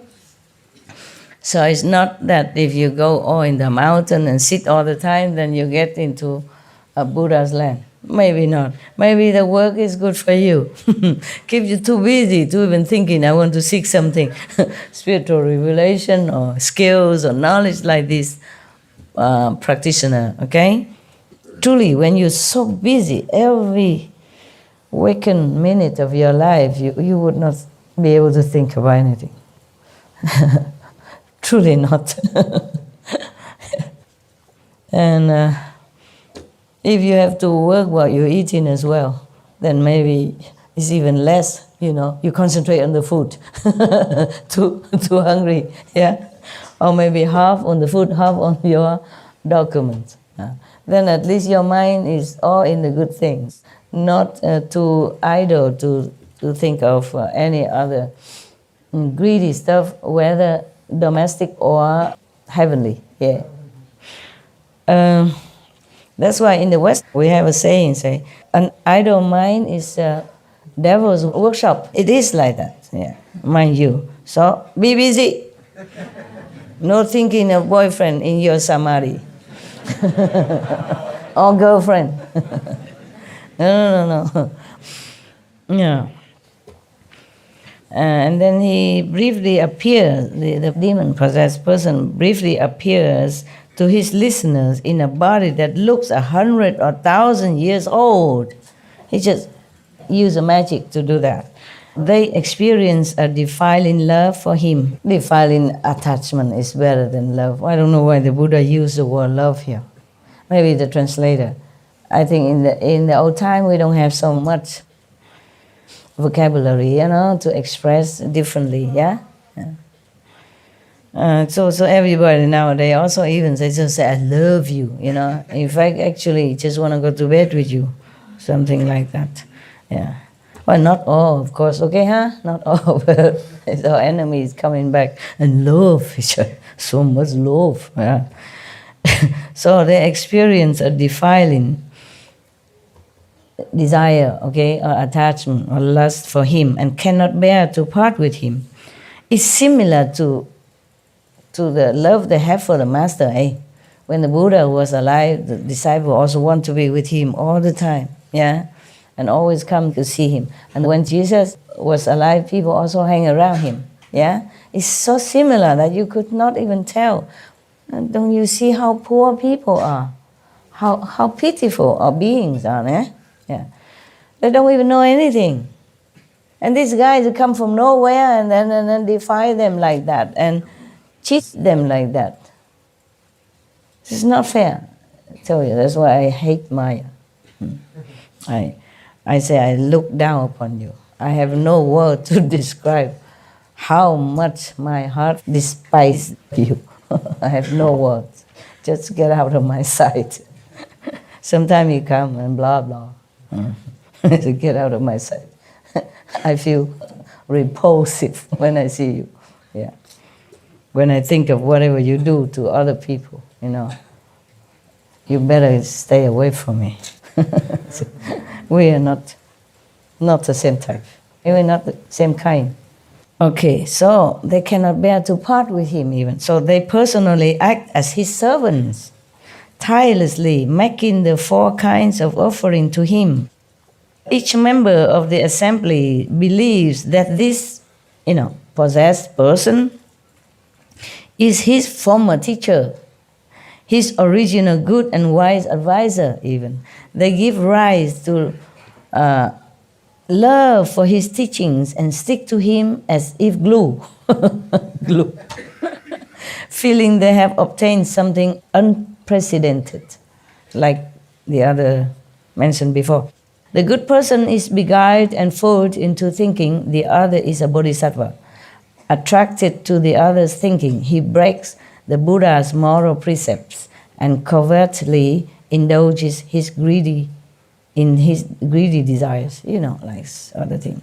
He is fond of saying, in a past life, in a certain incarnation, I rescued a certain person who was then my wife or my mistress or my brother. Now I have come to rescue you again. We will stay together and go to another world to make offering to a certain Buddha. Or he may say, there is a heaven of great brilliance where Buddha now dwells. It is the resting place of all Tathagatas. Ignorant people believe his ravings and lose their original resolve. Originally, they probably might still believe in Shakyamuni Buddha or some real Buddha in the past, and that's why they make offering and all that, and then that's why they came to hear him in the first place. But because of they talk nonsense like that, and precepts is nothing, you do what you want, because of his power to control them, they believe him so much that they do anything that is against the moral basic standards, of being a good human being. So of course, he has a name. The ghost has a name. This is a pestilence ghost. There's so many ghosts. In its old age, has become a demon. See how powerful they are. It disturbs and confuses the good person, the one who meditates and seek those things. But when it tires of doing so, it will leave the other person's body. Then both the so-called disciples and teacher will get into trouble with the law. You should be aware of this in advance and not get caught up in the cycle of transmigration. If you are confused and do not understand, you will fall into the relentless hell. My goodness. Should we continue? Is it okay with you?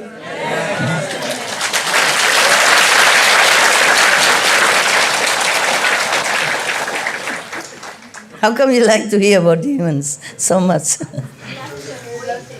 Huh? You love to avoid them. Okay, good. Thank you. Knowing us and knowing others are the way to win, the way for victory. If you just know yourself and you don't know others, your opponent, then you will lose. Huh?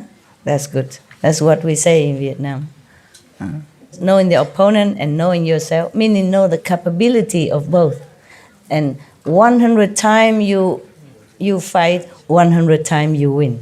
I mean, you win anytime. It's good that we know our opponents, yeah? It's not a monk who sits there, Buddhist or Tibetan monk, no? I look at all of you like monks and nuns nowadays. In this assembly, you have all become monks and nuns, at least for 1 week, at least for some days. The demons scare you to death. You're not there to think about anything else. Right? Thank you, Buddha. Thank you.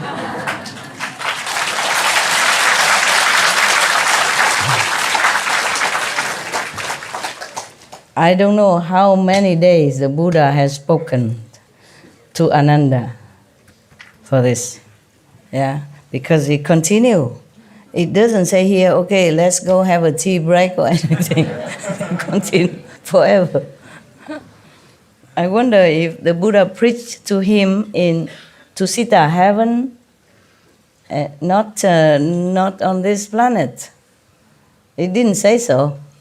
It just say even Ananda arranged his robe, meaning you make it straight and respectful. And he asked the Buddha, he knelt and asked the Buddha, please tell him how to rescue sentient beings.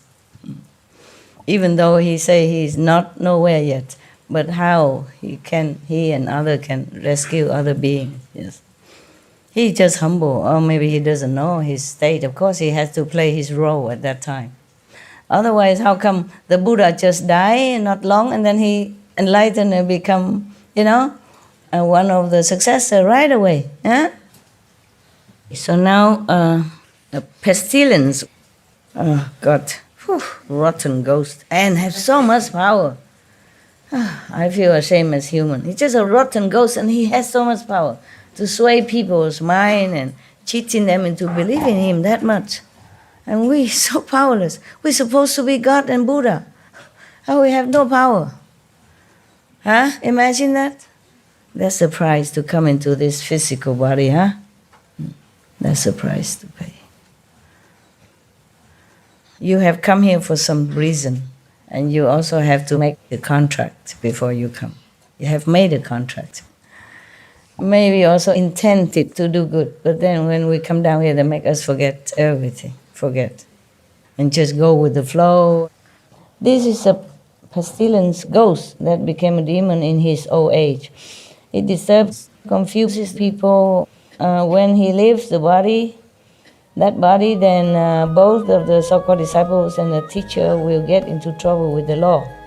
The Buddha doesn't say so-called disciple. I added to make it more clarified for you. Okay? Yes.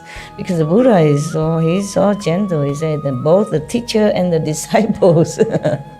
This kind of disciple and teacher.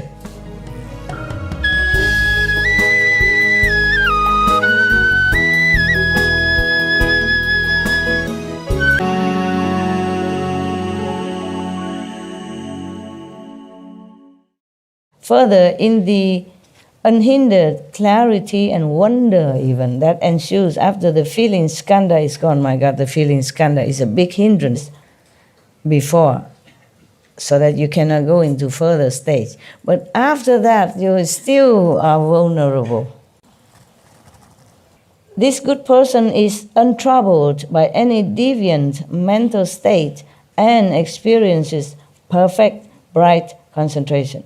But within samadhi, when he's sitting in samadhi, my God, his mind craves deep absorption, so he restrains himself with energetic diligence and likes to dwell in secluded places as he greedily seeks for peace and quiet.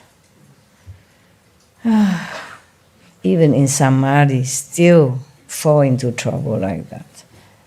So beware, okay?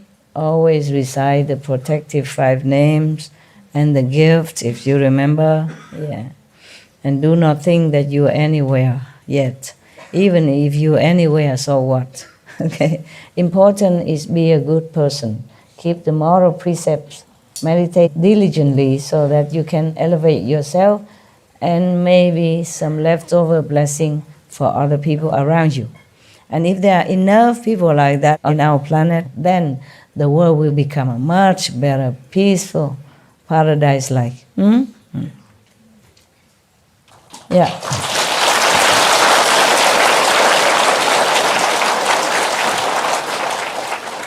We have to do it. We have to do it. Because look, many masters comes and go. They can only do so much, okay? Because of the karma of the world. that affect everyone. Nah? And also the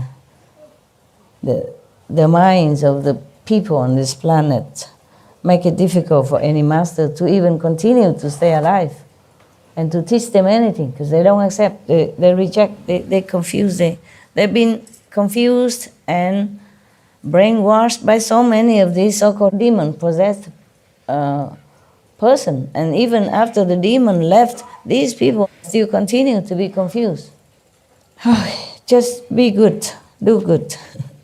Yeah? Meditate well. And pray for protection and deliverance. That's all. And if any merit at all left over, then please help the planet. That's it. That's all you pray for, okay? Yeah. Or you don't even need to pray. Just meditate well, be humble. Yeah. God knows what you want. Yes. But pray, make sure, no? Or make sure that to reaffirm to yourself that I just want deliverance. I just want protection. Protection and deliverance. Protection while you are here and meditation and in meditation. And during the day, every day, at night, morning, pray for protection and help, yeah? Evening, thanks for a good day, that you have been well and protected. And maybe have done something good. Be able to have done something good. Okay, huh? That's it. If you have done something good, credit it to heavens or God Almighty. Yeah, then you have no ego problem. Nothing that arises from your mind that you're not aware of, because you remind yourself every day. In the morning, you pray for protection and deliverance. Evening, you thank God for helping you through the whole day, good or bad, whatever. So at least you remind yourself that you're not wanting anything like those practitioners without teacher here. So the Buddha said to Ananda, they should be aware in advance. Before he got into this state, he should know that already. So now you know this state, yeah? So before you get into samadhi and you see certain thing, you are already prepared, okay? It's good, so you don't fall into anyhow. I won't let you, of course, if you keep your precepts and meditate even off and on with your sincere heart, yeah? Because I know it's difficult. I told you many times that it's difficult to even be a good person in this world, because there's other people who don't like you to be good, jealous of you or thinking you're weird in such a world why you are good, yeah? And then make trouble for you. Even difficult to be a good person, not to talk about meditation, reach heaven, nirvana, nothing yet, okay? And if you mention your master name, you're in more trouble in some places, right? Ching Hu? What does he say? Yeah. And then they ask, is she a nun? Don't look like. She a monk? Don't look like. Then she cannot say anything. She don't understand anything. Only monks and nuns understand. Yeah. Don't believe her. Don't follow her. Such stuff like that. And it's very difficult for you to find time even to meditate or to do some good things. Yeah, we have only 24 hours and one physical frail body. Yeah, we might be feeling strong, but how strong can we be compared to elephant, horses, mountain, river, sea, trees? Yeah, how strong are we? We can't fly. We can't run fast. We're almost like very, very handicapped in many ways. Yeah, we can't even think for ourselves because we've been brainwashed by the society or by any other so-called teacher to believe in this, believe in that, and sometimes we're all confused already and have even no time to sort out. Except when you really have a time to meditate or in retreat, have a little time to be clear about what you really want or what is really right, what is really wrong. Very difficult already. So if you just keep the precepts, meditate as much as you can, be vegan, yeah, and be good or at least not bad to anyone. That is safe already, okay? And the master power do the rest. Huh?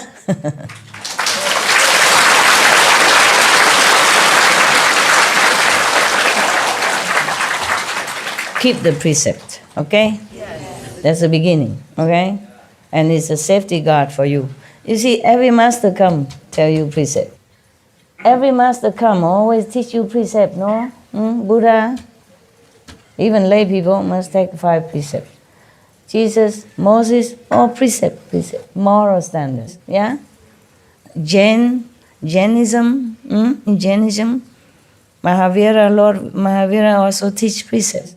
Guru Nanak, everyone tell you to keep your moral standard first of all. Because if you don't have that, then your spiritual practice is based only on nothing. No good to begin with, yeah? No base, yeah? If a house is built without a basement, without foundation, it won't last, yeah? It will topple, okay? So precept is the basement, is the foundation of our spiritual progress. Don't forget, okay? No matter what vision you see inside, what sound you hear inside, you must remember to be a moral, upright person, okay? Don't tell me everything empty, illusion and all that. Keep the precept as long as your body is not illusion, okay? If you beat yourself, you still feel hurt, then you are not in emptiness or illusion, nada. Keep the precept. Got that? Yes.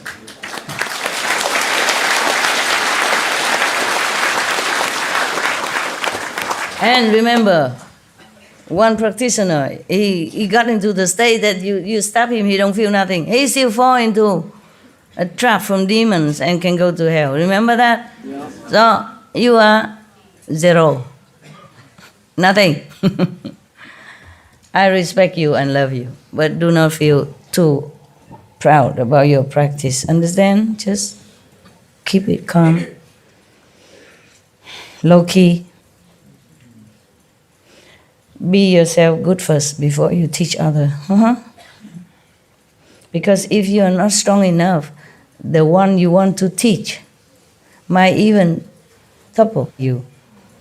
Because his view might be also eloquent. Maybe he's from 2nd level. He can even re-preach you into turning your view around and making trouble.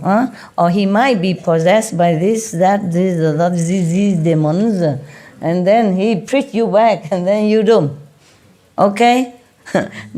Not be hurry. Tell them eat vegetarian, okay. Vegan, okay, but not hurry, okay? Not hurry. So scary.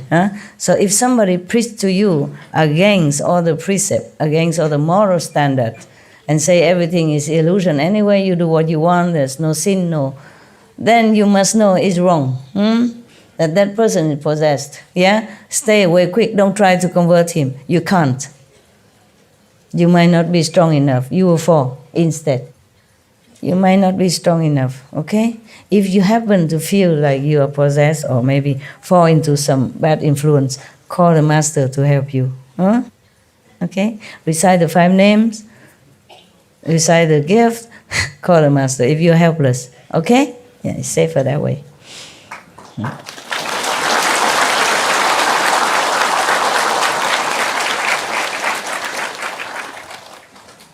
Thank you.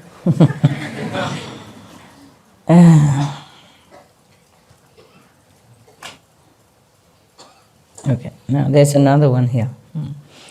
So,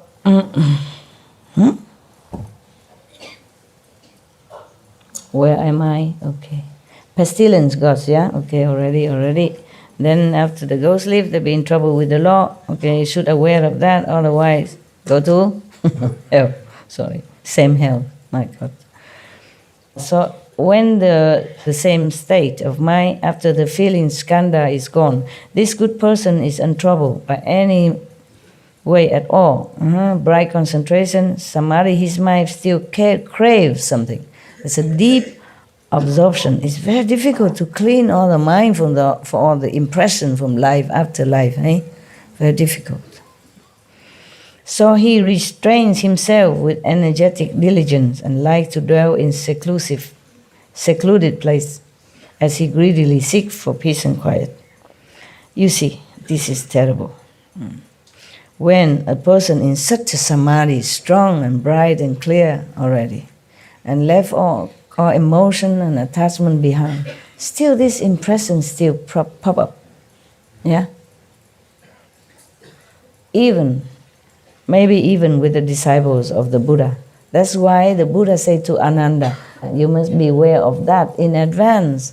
The Buddha didn't say, okay, I give you initiation, you are my foremost disciple, you have no problem. No, because why? Because at time of initiation, the Buddha or the Master cut you off from all the kind of karmas in the past life. But the present karma has to retain. The present karma is the price you have to pay to stay alive in this physical planet and having this physical body, physical mind, physical sensation, pleasure, and all that. Understand? Even then, we already follow the Buddha. Become a monk even, has nothing anymore, eat only once a day, like the monks Buddha, they eat only once a day. So, can you imagine how cruel is the Maya system? How cruel. Like Ananda, being up and down through thick and thin with the Buddha lives, after lives already, accumulate so many merit and such a good bodhisattva with compassionate heart and all that. Left home already, have no wife, no kids, no fancy clothes, no car, nothing. Go out, have to beg for food even. Humbly beg for food. Sometimes have, maybe sometimes don't have already. Yeah? Once a day eating only. And still has to pay all this in samadhi. Not like you go out and stir up problem with any gangster or anything. You just sit, mind your own business in your own little corner. And still have to be disturbed by this kind of mind, thought or desire or thinking. You understand? So the Maya never leave you alone. Must remember that, okay? I don't care what intention he has, good or bad, he does his job or not do his job, or whatever, he do good to you or not do good to you, you must be aware of this pestilent guy, okay? Terrible, rotten guy, pestilent guy, if he is a guy, yeah. We always say guy, maybe he's a girl, who knows? Okay, meaning this being. There's another word for it. Entity? Entity, yeah, this entity. Thank you. This is like that. You have to be aware of him all the time. Otherwise, he cheats you without shame, you know? He can lie also. He can lie.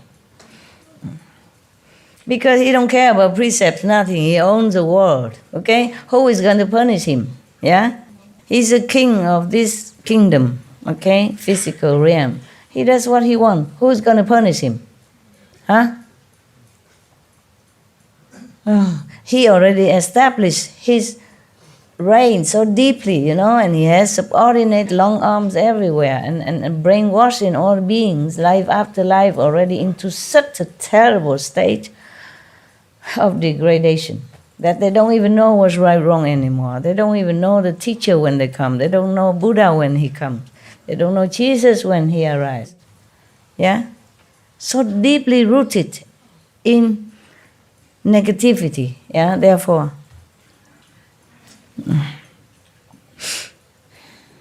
nobody even punishing him. Nobody there. Nobody think about it.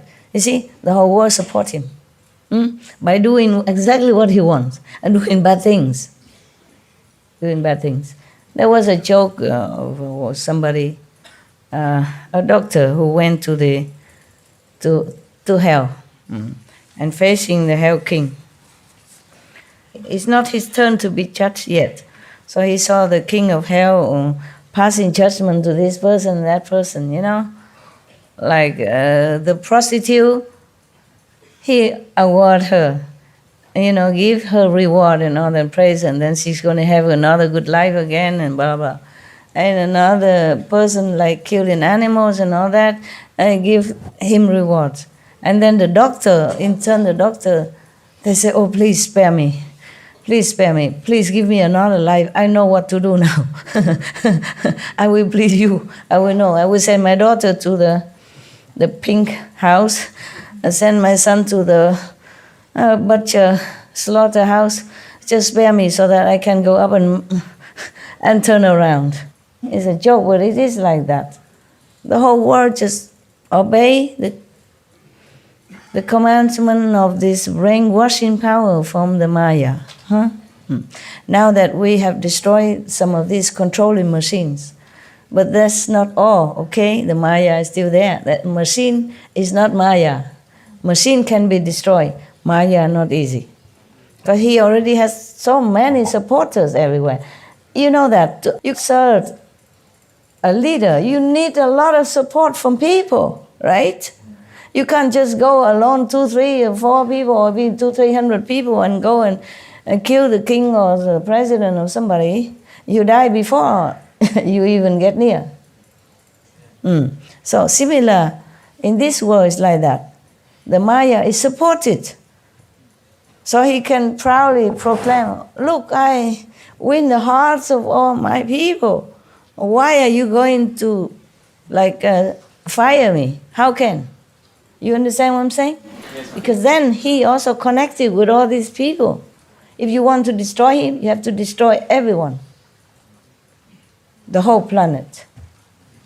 God intended to do that. But that is too tragic, too pitiful, So the saints interfere, That's why the saints said, let me come down with them, reason with them. Maybe some of them still have some spark of intelligence within them. I can awake them. Please don't just destroy everyone. There are some good things, some good spark in some human's heart. Let me do it. Let me suffer for them to redeem their whatever past deeds that they've done. Let me have it. And then they can be awakened. That's why the saints keep coming. Understand that? Yes, otherwise, why do they leave Nirvana? Okay?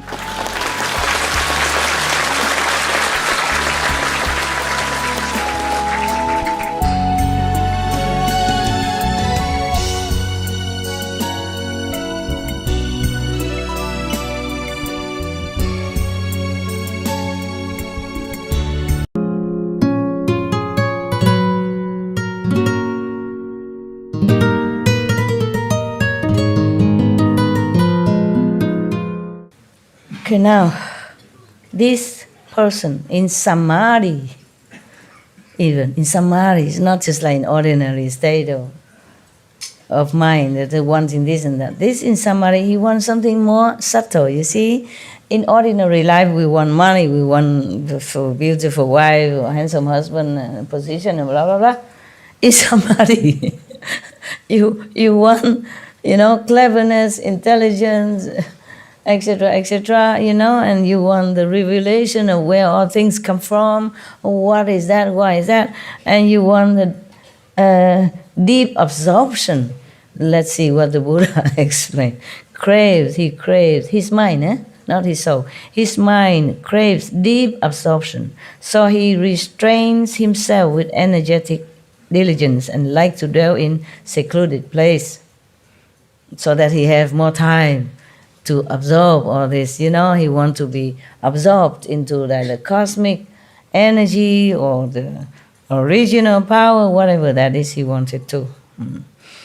At that time, a demon from the heavens sees the opportunity it has been waiting for. Its spirit possesses another person and uses him as a mouthpiece to expound the sutras and the teaching. Yeah, here, I guess, teaching of the Buddha, okay? The Buddha, when the Buddha passed away, yeah. This person, unaware that he is possessed by a demon, claimed he had reached unsurpassed nirvana. When he comes to see that good person who seeks seclusion, he arranges a seat and explains the teachings. He causes all of his listeners around him to think they know their karma from the past. It happens. Yeah. Some people follow some teacher, they can see the past karma, the past life and everything. Okay, beware. It's not it yet, okay? It's not it yet. Be careful, okay, huh? That's not all there is, nah? The Buddha say it here, not I. Oh, I say the same. Or he may say to someone there, you haven't died yet, but you have already become an animal. Then he instructs another person to step on the first person's tail. He has no tail there, but that person would feel like he has a tail and has been stepped on. So suddenly, the first person cannot stand up. be step on the illusionary, imaginary, or magically constructed tail. Yeah, I explained that. Buddha didn't say that. He just says certainly that person cannot stand up. At that point, all the assembly pour out their hearts in respect and admiration for him. If someone has a thought, the demon detects it immediately, and he establishes intense ascetic practices that exceed the Buddha's moral precepts. He makes that person even more ascetic than normal, than standard even set by Buddha. And the Buddha precept is already very, very, very, very austere, believe me. Very austere, yeah? If you know the Bhikshu precept, you say, oh, okay, I'd rather be a lay person.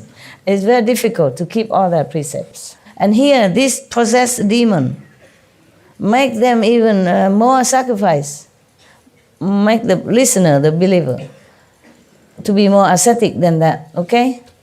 So to make you stay in the cold where there is empty room, that is a kind of, maybe, this kind of demon. This is too over ascetic, okay? No need. No need. If you have a house, you stay in the house. If you have a car, you drive a car.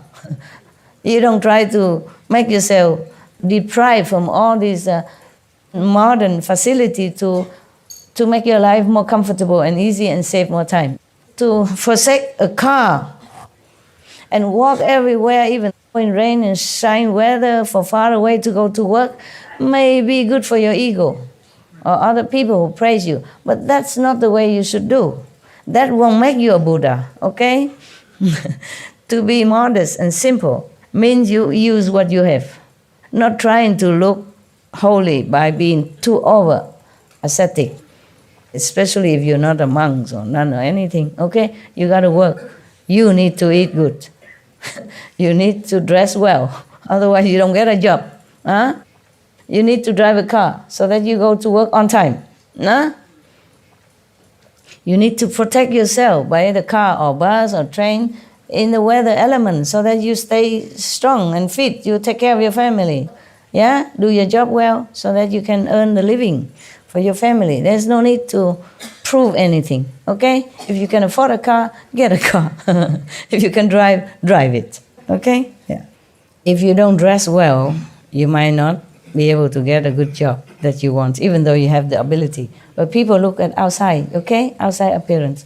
Even some country nowadays, they have some non-profit organization to lend a suit or give a suit, yeah, or a dress for the people who are looking for a job, yeah, even young-looking people. But sometimes young-looking people just get out of college or something, had no money to buy a good, decent suit.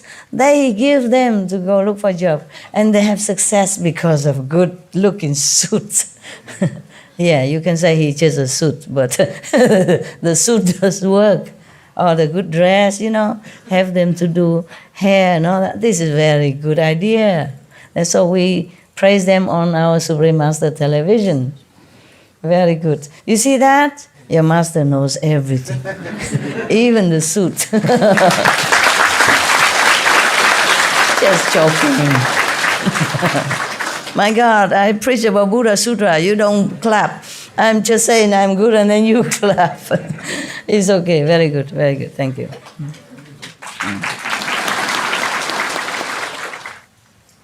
Okay. That's very good. We never know when we can have the chance to listen again to this kind of sutta. So talk to you until you had to leave in the morning, maybe. Huh? So whoever stay in that assembly of this demon-possessed person, they are not even think of anything, because he will know immediately, yeah, and he will point out, you suspect me, you no good, you unworthy. So they don't dare do anything. Everybody listen. Even one or two person a little bit more intelligent or wiser think of something. Maybe this person is not a true monk or true bodhisattva. Then he knows right away, because he's a ghost. Yeah, he has this power to know people's mind, and he can control it as well. That is a problem. That's a problem. And then he make everybody that listen to him follow more asceticism than the Buddha's rules, exceed it even, yeah?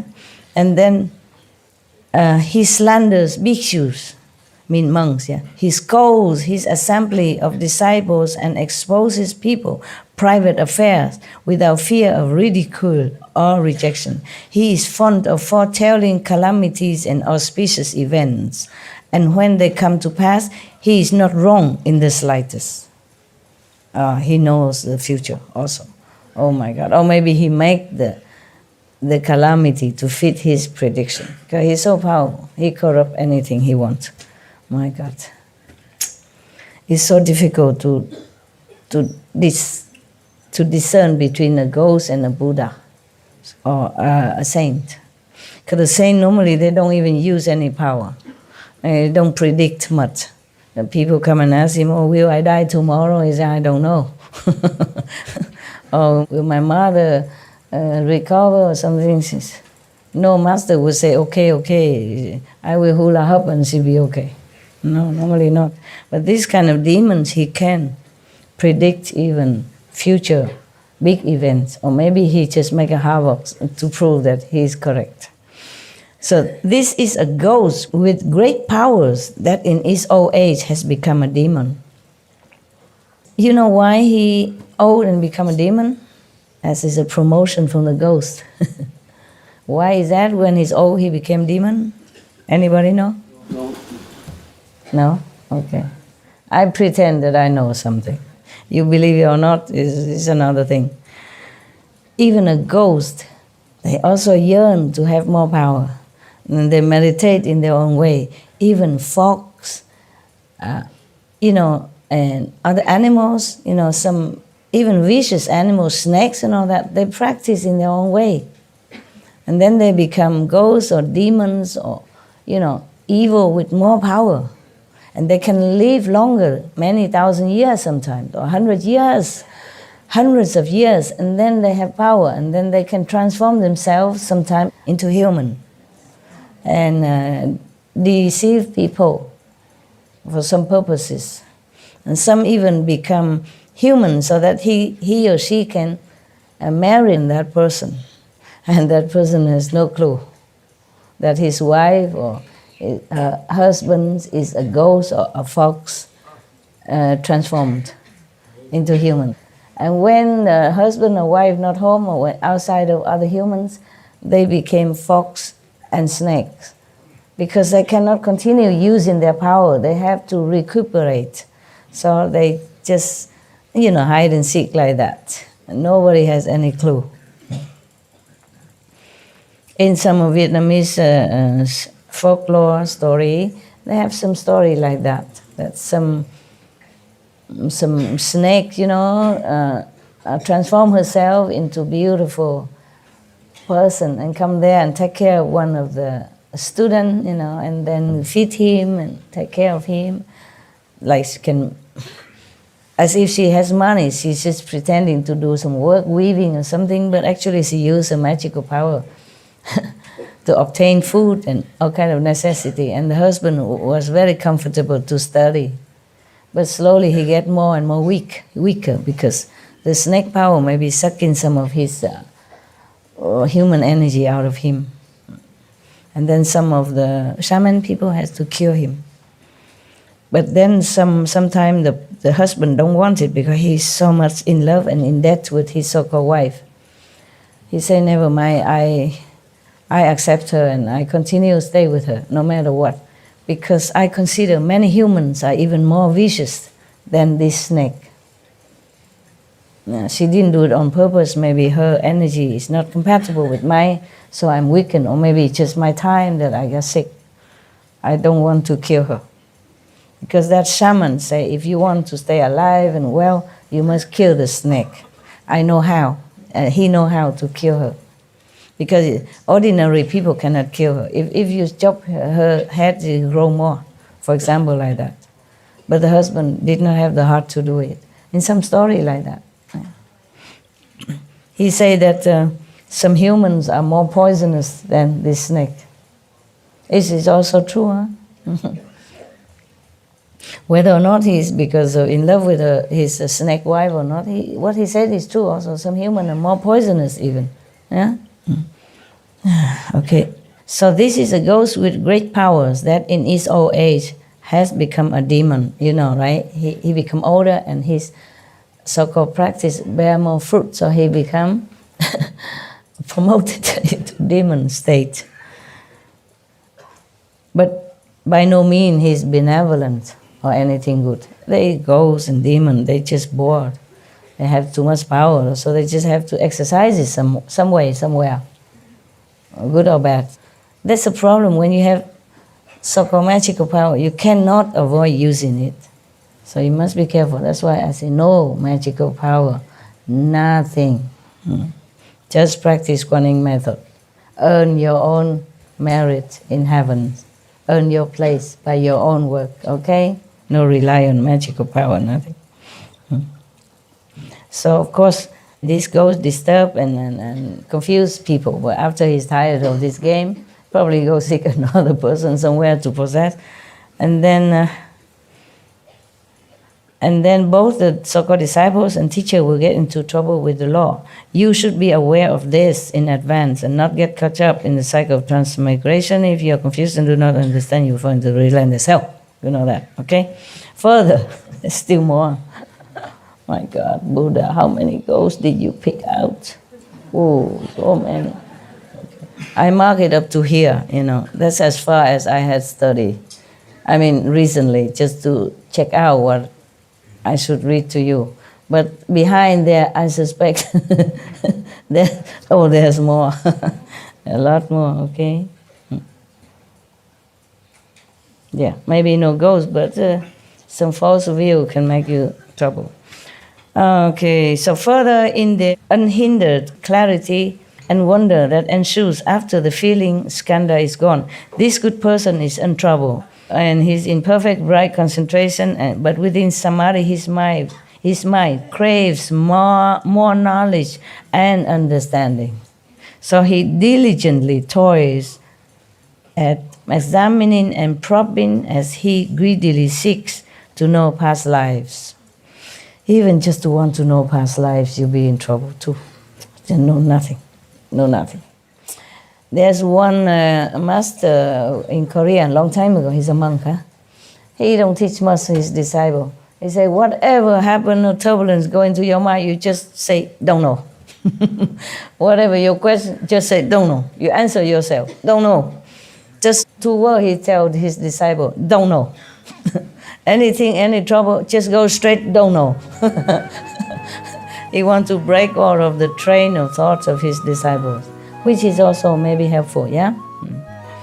But don't know anything, all right? You know you should be good.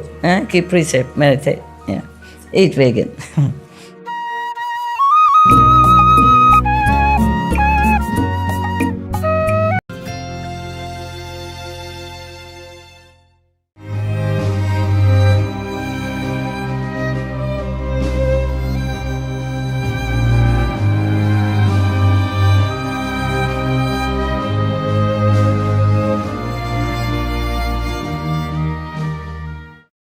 At that time, because he wanted to know past life, he eagerly, so greedily and very urgently and fanatically want to know the past lives. At that time, a demon from heavens sees the opportunity it has been waiting for.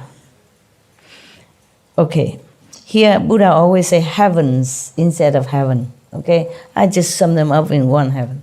Because in heavens, there are the heavens of 33, meaning there are 33 department, separate heavens. Yeah? And one of the king called Sakra, he's troublesome. He always make trouble for the practitioners. Yeah? He's worried about losing his power and his girls up there. Yeah, yeah, he has so many girls around. Maybe they don't have physical desire or anything, or maybe not physical contact or anything, but maybe they satisfy in different way, still some kind of desires and pleasure. As I told you, in the astral world, there was 120 plus level of different kind. And there are level of hells, level of heaven, so-called heavens, yes. But they always seek trouble with the next heavens. They fight sometimes. The Buddha sometimes had reincarnated as the kings of heaven. Yeah. And he sometimes had to lead his armies to go fight against the Asura. Yeah. Imagine, heaven still fighting. So how would we, the human, now have peace? It's a miracle, right? It's not a miracle? Yeah, it is. Thank you, all of whoever helps. Thank you.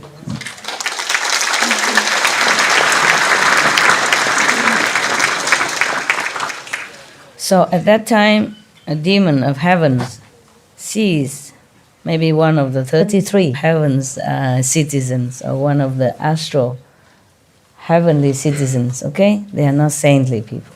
They're not just heavenly beings, they're troublemaker.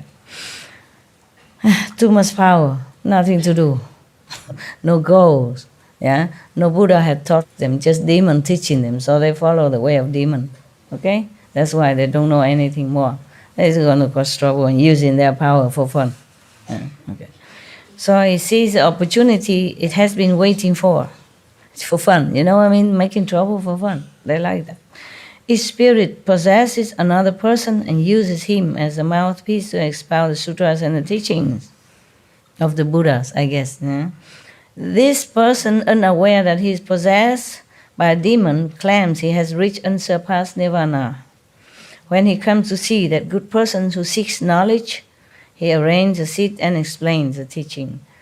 There in the assembly, inexplicably, that person may obtain an enormous precious pearl.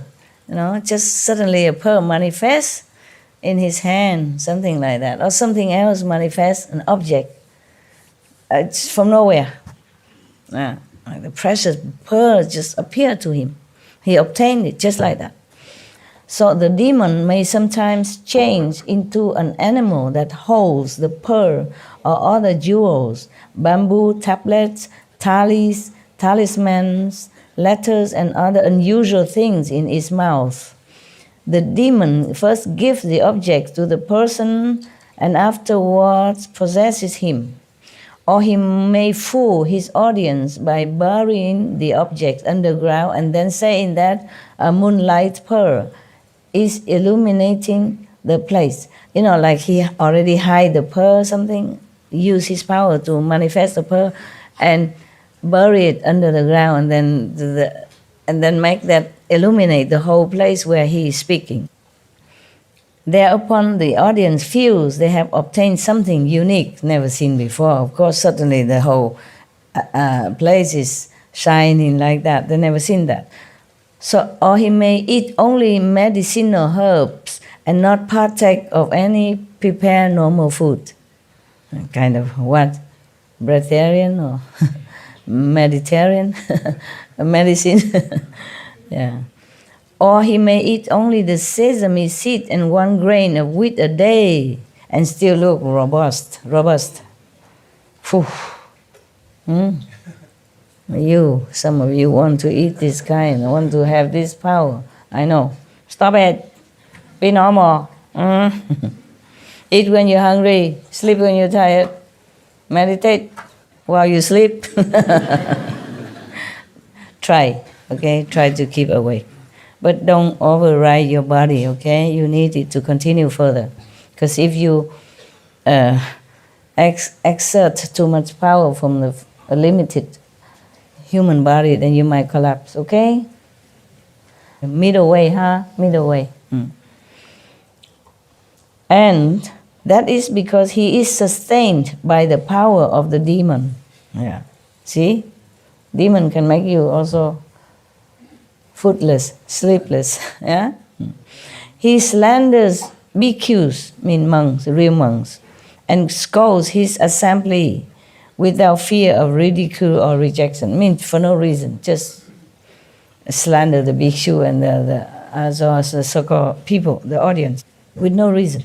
He is fond of talking about treasure troves in other locations or of remote hidden places where sages and worthies of the 10 directions dwell.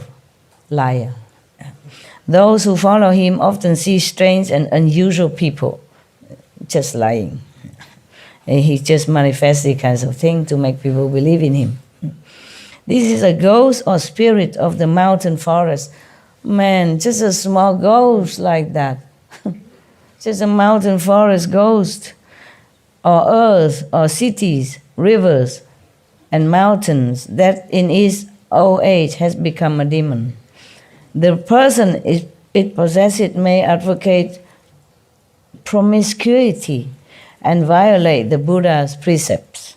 He may covertly indulge in the 5 desires with his followers as well.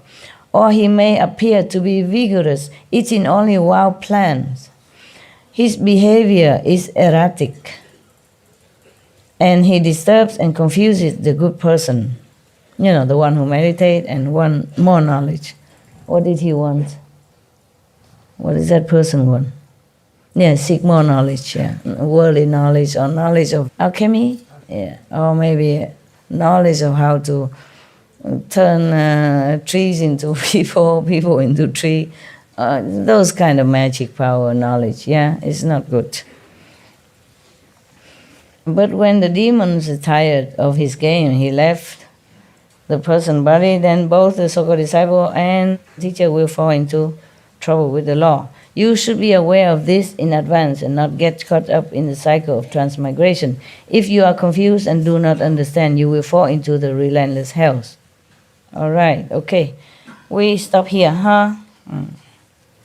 I think we're done for today.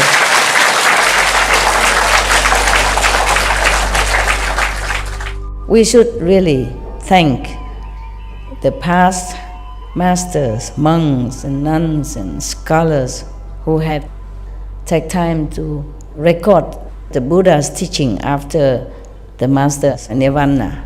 And also for the past and present persons, lay or monks or nuns who have really dedicated themselves, sacrificed their time and precious health or under any difficult situation to translate this so that I can read it to you. And we have to thank them.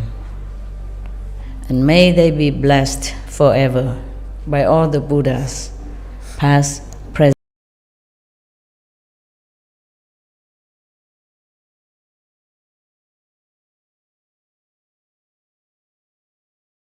So, at least the Buddha make it clear for us not to be so proud of our little achievements and just continue keeping humble, pure, yeah? And a moral person. All right. Ich muss gehen. I have to go. That's German. Simple that I have to go. Yeah, thank you.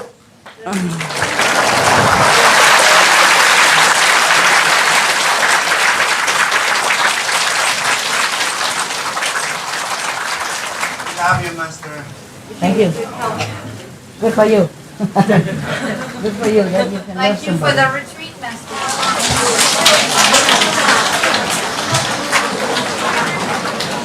一路顺风回去 OK? I have to go and see people upstairs. How are you? Very good. 都 OK 吗？高兴快乐吗？好。这样对了，这样对了。师父也很高兴快乐啊。有时候有一点点那个障碍一点，不过没关系啦，我们还是一路走的哈。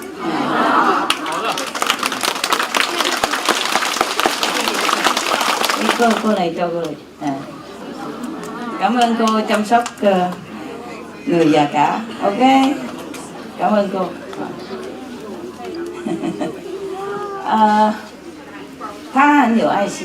She was very very kind. Yeah, very kind. And one person very old, and she looked after until he become good again and become also your brother. So I just want to give her something. It's not much, it's just souvenir. Okay, so you remember, continue to be good. 我们那个路嘛，有时候开车也好，走路也好，有时候都会有一点那个，比方说一块小石头啊，是什么的，没关系的。I say our road sometimes have maybe a little pebble on the road or some little tree falling down, but we just move it and then we continue going, yeah? Because we want to reach our home. Same when we practice, a little obstructions, no problem, yeah? Continue, everything is good. We have to keep the positive mind, yeah? And everything will be better. Always remember Buddha, God, blessing from heavens. Then everything will be okay. Yeah? Okay. I was thinking I come just to say hello and I go, but so many people. Thank you for coming, huh? Thank you. Okay, huh? Thank you for coming. And thank you for putting up with the not very comfortable and not very favorable situation. Thank you for all of you. Heavens is touched by your sincerity even.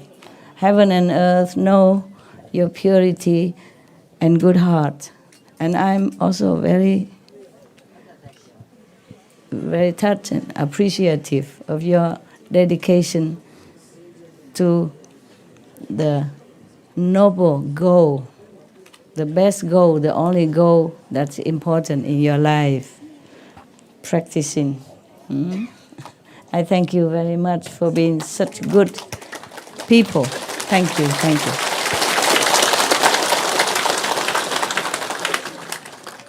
We, young or old, already know what we have in this world already. But something else beyond the world we do not know yet. So we are learning. We're learning so that we can have more awaken our power, our self-power inside, so that we can uplift our spirit, go through all the trouble, and also bless the world with our positive energy, with our holy intention. Our blessing transmitted from heaven, we carry it in our being. So wherever we go, the world people benefit with our positive thinking, positive energy, and brilliant light and love from higher dimension than the world dimension. The world dimension we know already. Even from Sichuan, from Mongolia, we can come here. We can know Taiwan. From Europe, from America, we can all come here to see Taiwan or go see Europe, see France, see England, or whatever, Korea, but we don't know anything else behind this. So this is what we want to learn. We have Buddha power inside. We have heaven inside. And this power, we develop more and more. We remember more. We have it already. Just more remember by meditation. Then we can bless the world. More peace. Yeah, we have more peace now than before. Yeah, Korean peace. Yeah, Ethiopia, Eritrea peace. Syria is coming to peace. Colombia peace. What other? And then yesterday, the day before, Yemen peace. You see, one, keep coming. All peace because we practice and we bless the world with our sincerity.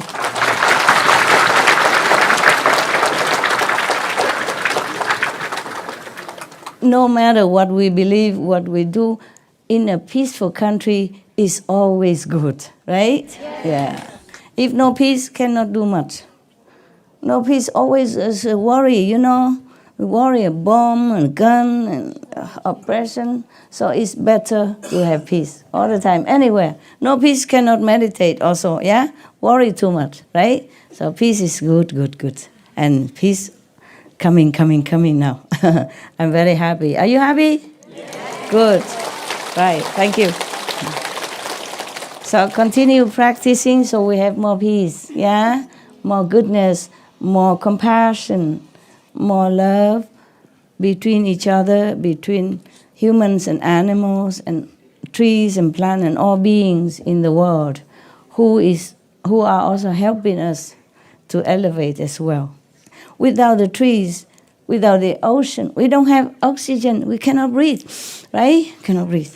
So cannot breathe, cannot meditate, cannot live, cannot survive, cannot eat, cannot drink. So we have to thank all of them. And the more we practice, the more we understand more, and we understand and we appreciate everything on this planet. They are helping us. So we also try now to protect them. We protect the trees, protect the animals, even the fish, yeah, and protect the planet, the river, the ocean, so everything have helped us. So we have oxygen, we have food, yeah, the earth give us nutrition for the food, the sun, the air we breathe has been clean for us. The tree give us oxygen, the rivers give us water, the river, the lake, the rain give us water, and the ocean bring us also 50% oxygen. So we have to now in turn protect them, yeah. The animals are helping us, yeah. The trees are helping us. Now we must protect them now. They have been protecting us all these hundreds, thousands of years. So we and our children, our father, mother, relative, friend can live and breathe and survive. And now they are in danger because of humans' pollution and not caring for the planet. So we must help them now. We are vegan, it's very big help. We also tell others to be vegan, to protect all living beings on this planet so that we can continue to live. Also, we return their kindness, yeah, in gratitude. Also, we thank you for our children and grandchildren, great-grandchildren, because we have to protect the planet, the trees, the ocean, the river, not just for us, not for children, our children, great-grandchildren, but because we learn now to be more compassionate, more loving and kind to all beings. And that is the only way we should be as human, a noble being, a protectors of the weak and the helpless, like animals and trees and plants. Understand, yeah? Yes. Okay, thank you and good night. Who has to go home must go home, because at home you have work, yeah? You have work waiting for you. You have wife, you have husband, children, father, mother to take care. And you also need to meditate well, but you cannot neglect your duty, yeah? The parents need you. The children need you. A husband, wife need you. If you must go, if you have obligation, you should go, okay? If you're free financially and family-wise, you can stay as long as the visa okay. Yeah. If you stay longer, then you are not good citizen. You make trouble for the government and for our group, okay? We must keep also our reputation. Huh? All right. I wish you a safe home trip if you're going home. Yeah. If you are not going home, I see you tomorrow in Sihu, okay?